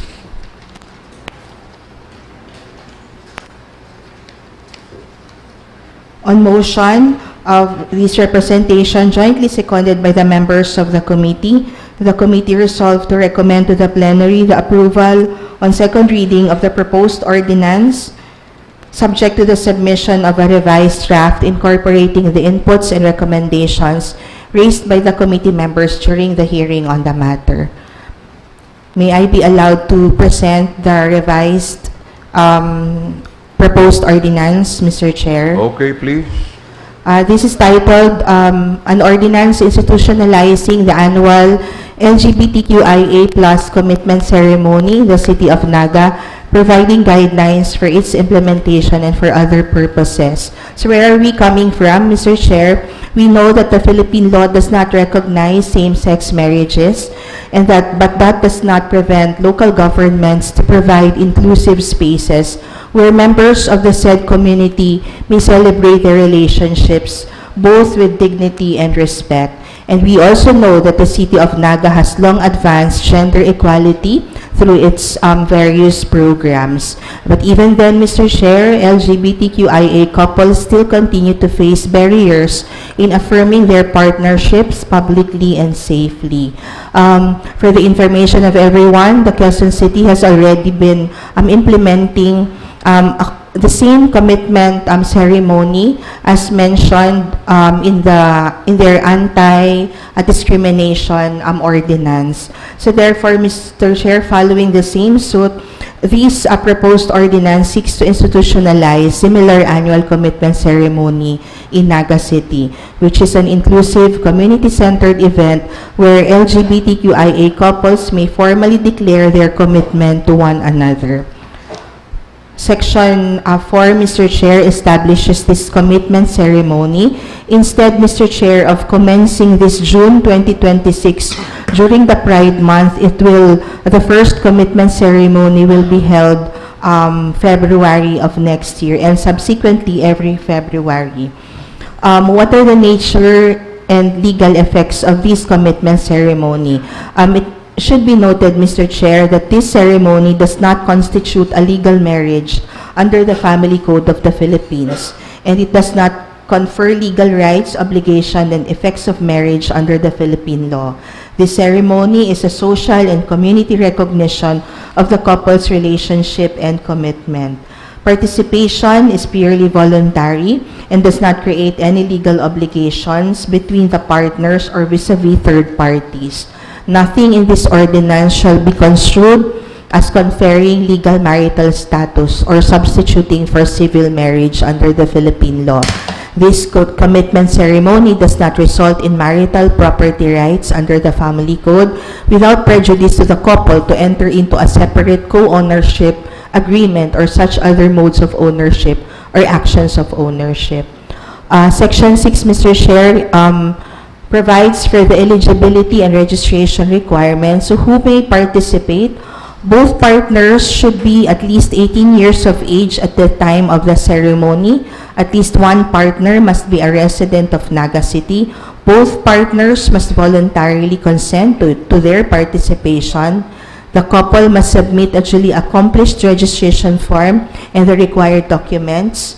Both must not have any prior or existing commitment with another partner as a result of a previous commitment ceremony. Section 6B, Mr. Chair, enumerates the documentary requirements, and this should be facilitated by the Gender and Development Office. Section 6C enumerates as well registration period and the process. So who are the implementing offices and their respective functions As mentioned in Section 7, the lead office, Mr. Chair, is the Gender and Development Office, so they will receive, process, and evaluate applications, maintain a registry for the participating couples, coordinate with the other offices, develop the forms needed for this, organize pre-ceremony orientations, issue certificates of participation, monitor and evaluate the implementation of the program, and ensure that confidentiality and data protection of participants are in place. The Office of the City Mayor is also an implementing office because it is the local chief executive or the city mayor who officiates the commitment ceremony, or the city mayor in her absence may designate a representative for this purpose. The city mayor is also asked of direction and support for the implementation of the program, and will practice general supervision over the implementation of this ordinance. The CEPIO, being the events office of our city, will be tasked to disseminate information, document the ceremony, and coordinate all logistic preparations for the said ceremony. Part of the comments and recommendations, Mr. Chair, during the committee hearing is the provision of anti-discrimination protection and accountability clause, because this will prevent participants from being discriminated, harassed, or subjected to any form of prejudice on the basis, of course, of their SOGS, and because of their participation or non-participation in the said commitment ceremony. So, all offices, officials, and employees of the city government of Naga, as well as participants, guests, service providers, and other persons involved in or present during the commitment ceremony, are enjoined to treat LGBTQIA+ persons and couples with dignity, respect, and equality, and to refrain from performing discriminatory acts, statements, or conduct based on SOGS. Therefore, Mr. Chair, part of Section 8 are prohibited acts enumerated therein, and we also seek the participation of the anti-sexual harassment officers, welfare desk, and barangay VAUSI desk officers to implement this ordinance and to ensure that discrimination will not be committed to the couples or participants in the said ceremony. There are corresponding penalties provided herein, Mr. Chair. And Section 9, I thank the Honorable Aris Macaraig for coming up with this recommendation. Section 9 pertains to the dissolution of the commitment. So what is the dissolution of a commitment under this ordinance is a symbolic and an administrative act of the city only. Therefore, it does not affect any person's civil status and will not be the same as annulment, legal separation, or any other remedy under the Family Code or other existing national laws. There can be, Mr. Chair, a voluntary dissolution by both partners where the commitment may be dissolved at any time if both partners agree. Or it can be a unilateral dissolution where one partner may refuse or is unable or cannot be located to sign a joint request. So just one partner may file a request supported by a sworn statement. What are the grounds for voluntary or unilateral dissolution? One, mutual decision coming from both parties, prolonged separation, in fact, irreconcilable differences or breakdown of the relationship, if there is violence, threat, or abuse by the other partner, whether physical, sexual, psychological, or economic, either partner has entered into marriage or similar formal union with another person under applicable law, and any other just and reasonable cause that, in the professional assessment of the Naga City Gender and Development Office, being the front office, renders the continuation of the commitment contrary to the best interests and dignity of either partner. There can also be an administrative dissolution coming from the city. The conditions are the following. One or both partners have died. Either partner has married another person under applicable law, or the commitment was obtained through clear fraud or falsified documents.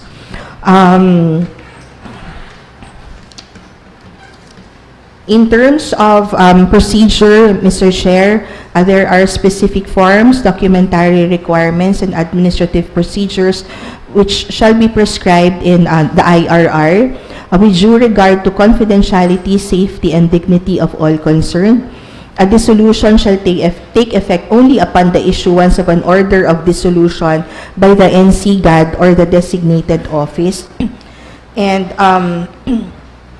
nothing in this section, Mr. Chair, shall be construed to prevent either partner from pursuing appropriate legal remedies under existing laws in relation to property, support, custody, violence, or other rights and interests that may arise from their resolution. For the funding, Mr. Chair, this can be charged to the the Gender and Development Fund, and this does not prevent the city from sourcing funds from private partners as well, Mr. Chair. I am now open to comments, recommendations, and suggestions from my colleagues, Mr. Chair. Any comment? Yes, City Councilor Attorney Macaraig. I strongly support the ordinance, Mr. Chair. And also this, in view also of the economic and tourism potentials of that this may bring to the city, but with more reason that this gives dignity and chance to the couple, Mr. Chair. Thank you. Thank you. Any other comment? So this commitment, what's the full... Ceremony, Mr. Chair. Commitment ceremony. Commitment ceremony will be done once a year. Once in every year, Mr. Chair. Okay. Yes, Councilor Serio.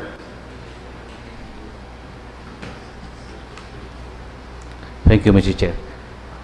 I would like to know kung anong pagkakaiba kang commitment ceremony duman sa matrimonyo ng kasal sa simbahan.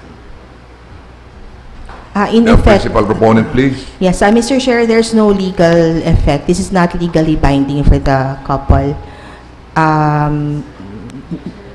This is just a ceremony to celebrate their relationship. Really?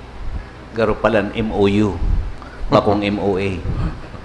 Memorandum of Understanding, bakong Memorandum of Agreement. So, in other words, this is not similar to marriage. That's correct, Okay, Mr. thank Chair. you. Thank you. Yes, City Councilor Attorney Rosales. Mr. Chairman, I am in support of this proposed ordinance. However, Mr. Chairman, I see that this will be a free service, so this will not entail any cost on the part of the participants. I am okay with it. Siguro at the start, we provide this commitment ceremony for free. But siguro later on, Mr. Chairman, if we see that there are many participants in this ceremony, perhaps we could impose a certain administrative fee for those who want to participate, considering that this will also entail resources from the city government, time, energy, other resources of the city government. In a normal marriage, Mr. Chairman, we impose a marriage license fee for normal couples, but here we are providing it free. So maybe later on, Mr. Chairman, the proponent can consider. Okay, thank you, Councilor Rosales. Reaction from the principal proponent? Yes, Mr. Chair, actually that has also been raised during the committee hearing, in one of the committee hearings conducted for this proposed ordinance. That is why, Mr. Chair, part of the role of the front office, which is the Naga City Gender and Development Office, is to evaluate the program. And if that happens, Mr. Chair, and I'm sure that will happen in the near future, Mr. Chair, then we can just make amendments on the ordinance, Mr. Okay, Chair. thank you. Any other comment? Yes, Madam. City Youth Councilor. Tibatib. Tibatib po. Tibatib po. Okay, Madam, please. So, thank you, Mr. Chair. Gusto ko lang pong i-ask, is there a limit po regarding the population or how many couples will be acknowledged during the commitment ceremony po, if may exactong number? Thank you po.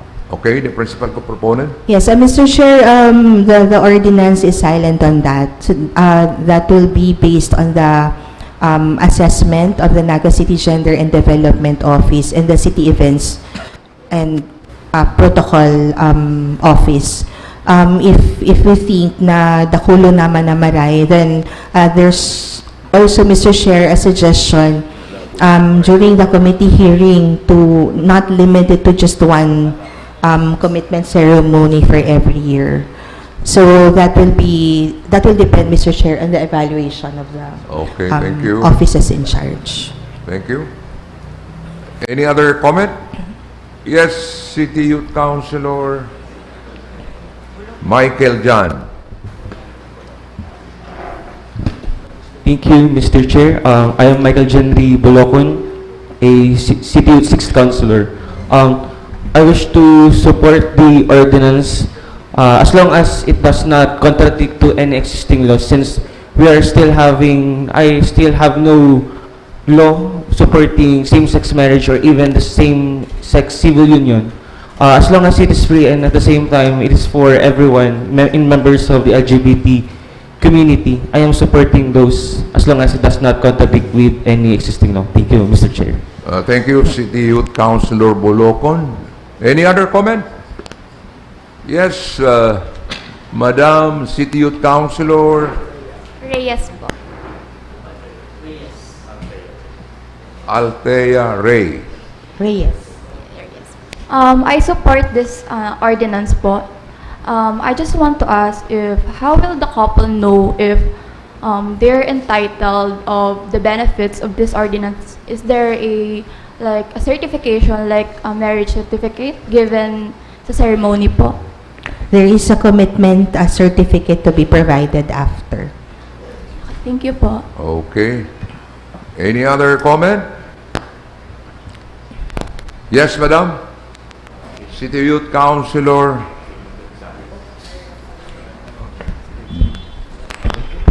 Hello. Shane Gonzalez. Thank you, Mr. Chair. Ma'am, may I just ask, I have two questions. Number one, it is said there po na couples can participate as long as they are 18. Is it correct po? Yes. Yes. One question is that under the family code po kasi, even marriages, if the person is under 18, they need parental consent. So, if here po sa commitment ceremony, if it is still needed, because tapos another question po is that if it is only ceremonial, why is there, and there is no legal impediment or legal effect, why is there still a need for a dissolution po, if ever? Thank you po. Thank you, Madam Gonzalez. Reaction from the principal proponent, please. Yeah, on question number one, it is a fact for some LGBT couples and individuals that coming out is difficult. Coming out even to their own family. In fact, there are individuals who have already came out to the entire community but not yet to their own family. So, if you will require a parental consent, and if the individual is not ready to come out yet to his or her own family, then that will be an impediment. Remember that the messaging of the ordinance is that being non-discriminatory. The second concern is why is there a dissolution? It has been brought out actually by the Honorable Makaraig that what if there's a breakup in the long run, And there are also concerns on what if there's already violence and other circumstances that are also prevailing in, opposite sex marriage. So just so as to we don't encourage those and prevent those to happen, we have included, as suggested by the Honorable Macaraig, the solution of the commitment. Thank you, Madam Principal Proponent. Do you still have a follow-up question? Councilor Gonzalez? Hello. Ma'am, just one follow-up. As I have heard po earlier, since there is a need for the solution, and if in another example, in the succeeding year, you would want to participate again with another partner, for example, so you would have to first apply for a dissolution before you once again participate, ma'am. Is that correct po? Yes. Part of the task of the Naga City Gender and Development Office is to evaluate not only the program but also the participants therein. There is going to be a registry for these couples under the Naga City Gender and Development Office. And if we see that there's a pattern or history that there's breakup and then again they enter into another commitment, in fact, mayo man pwedeng magpugol sa inda ta karapatan maninda yan, but they will have to go through some form of intervention. Okay, thank you so much, ma'am. Thank you. Any other reaction? Yes, again. City Youth Councilor Bolocon.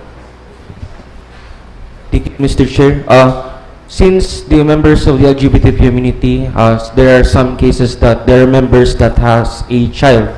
So the question is, how does it qualify the couple as adoptive parents once they participate in the commitment service?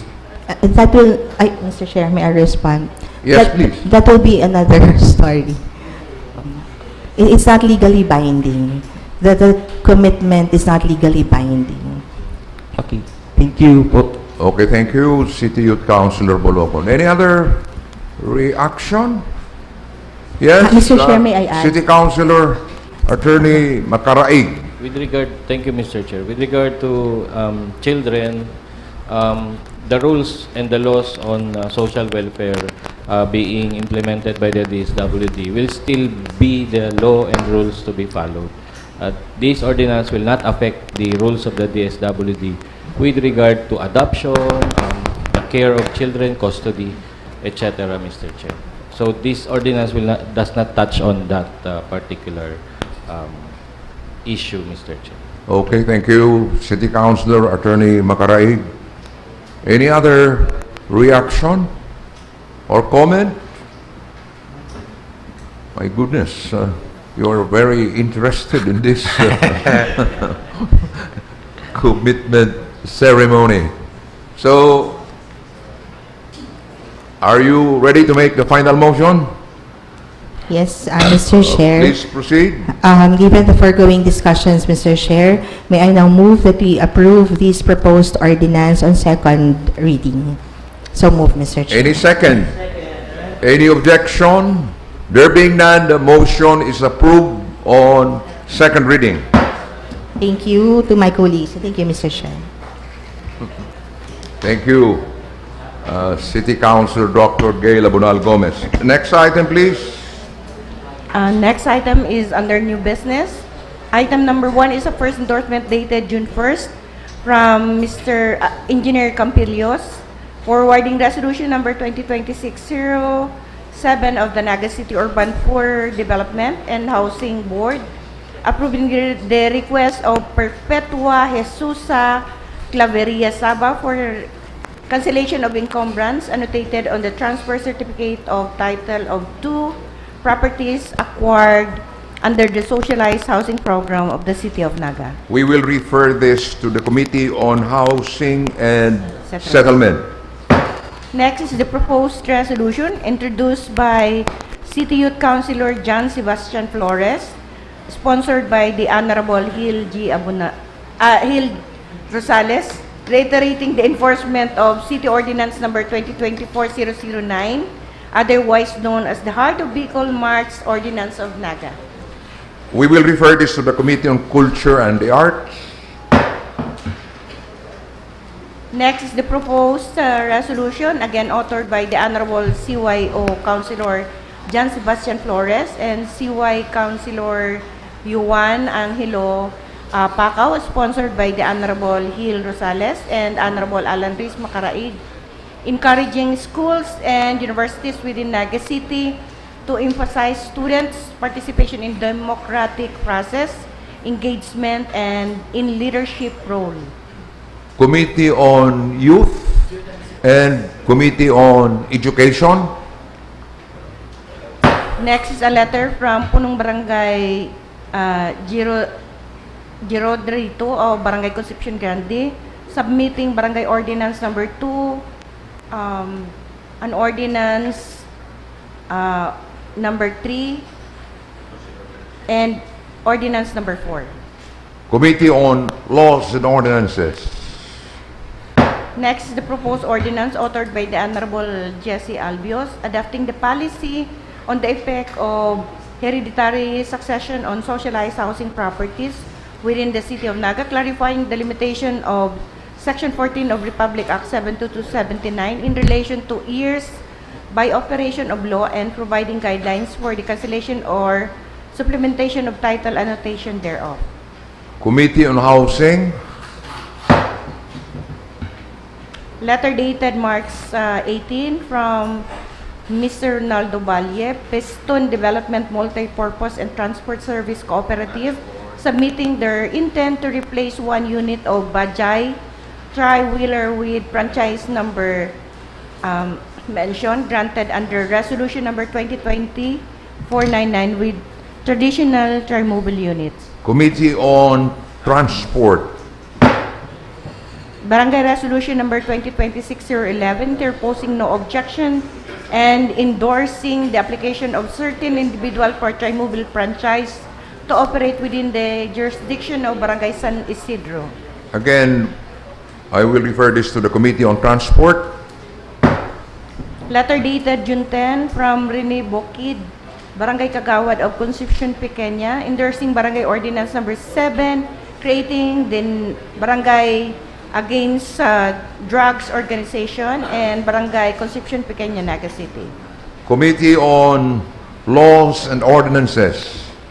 Letter dated May 16 from Juventino Ramirez Jr., requesting for the transfer of his tri-mobile franchise to Marilu Orsales due to personal reason. Committee on Transport. Letter from Mr. Florencio Mungoso, General Manager of Metropolitan Naga Water District, requesting for assistance in facilitation negotiation regarding the right-of-way requirement for their proposed water line improvement project in Barangay Sabang. Committee on Public Utilities. Next item, please. The proposed ordinance authored by the Honorable Alan Riz Macaraig, an ordinance amending City Ordinance Number 2025-105, also known as the Naga Informal Waste Sector Segregation Ordinance of 2025, by providing the procedure and requirements for accreditation, defining prohibited acts, and providing penalties thereof. Committee on Environment. Next is the proposed ordinance authored by the Honorable Francisco M. Mendoza, an ordinance pegging the price of farm inputs lent to farmers under the Sustainable Agriculture for Rural Income Growth in Naga, SAREG Naga, loan program for pre-Middle East crisis level, converting the price difference into government subsidy and for other purposes. Agriculture. Committee on Agriculture.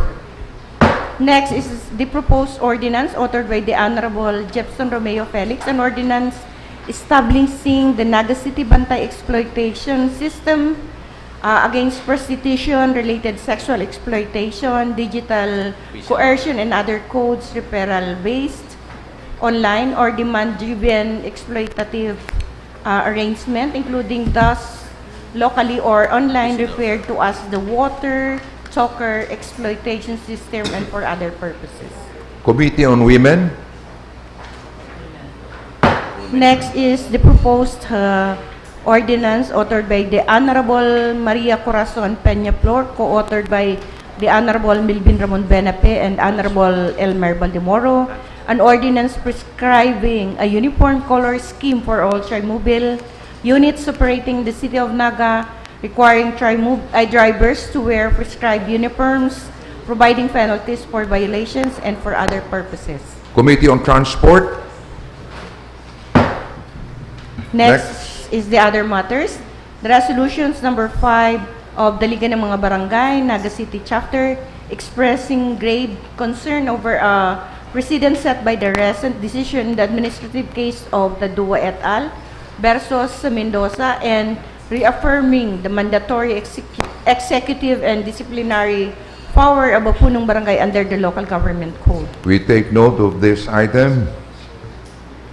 Another resolution from the Liga ng mga Barangay expressing grave concern over the promulgation of decision by the Committee on Blue Ribbon and administrative cases of the Sangguniang Panlungsod of Naga beyond the mandatory 120 days period prescribed under Section 66 of the Local Government Code of 1991. We take note of this item. Another resolution from the Sangguniang Barangay of Libuton approving the reprogram of the barangay identified development priorities initially requested under Barangay Resolution number 6, funded under the Socio-Civic Project Fund of the Office of the President in the amount of 100,000 pesos. Noted. Next is the status report of infrastructure projects for the month of May, submitted by the Department of Public Works and Highways, 3rd Engineering District. We take note of this status report. A letter from Architect Jennifer Tularva, City Engineer's Office, providing copies of documents pertaining to the building projects located at Barangay Santa Cruz, Naga City, owned by Engineer Jeffrey Miliete for reference. Again, noted. A letter dated June 11 from Rizal de Caballero, Police Colonel, submitting their comments and recommendation on the project and the proposed ordinance providing mechanism for digital reporting of violation of city ordinances. We take note of this item. Next is a letter from Radyo Natin submitting their partnership proposal for Negosyo 2026. Noted. Next item, please. Next is the nominal voting. Councilor Attorney Rosales. Mr. Chairman, I move to transfer all items pending third and final reading to nominal voting and approve the same. Any second? Mr. Chairman. Any objection? Mr. Chair. Mr. Chairman. Yes, Councilor Serio. I move that all resolutions and ordinances that we approve this in this session, the counterpart of the proponent regular members be written also on the document. Thank you. Okay. Thank you. So there was or there is no objection to the motion of City Councilor Rosales? None. No objection? No objection. There being none, the motion is approved. Move to adjourn, Mr. Chairman.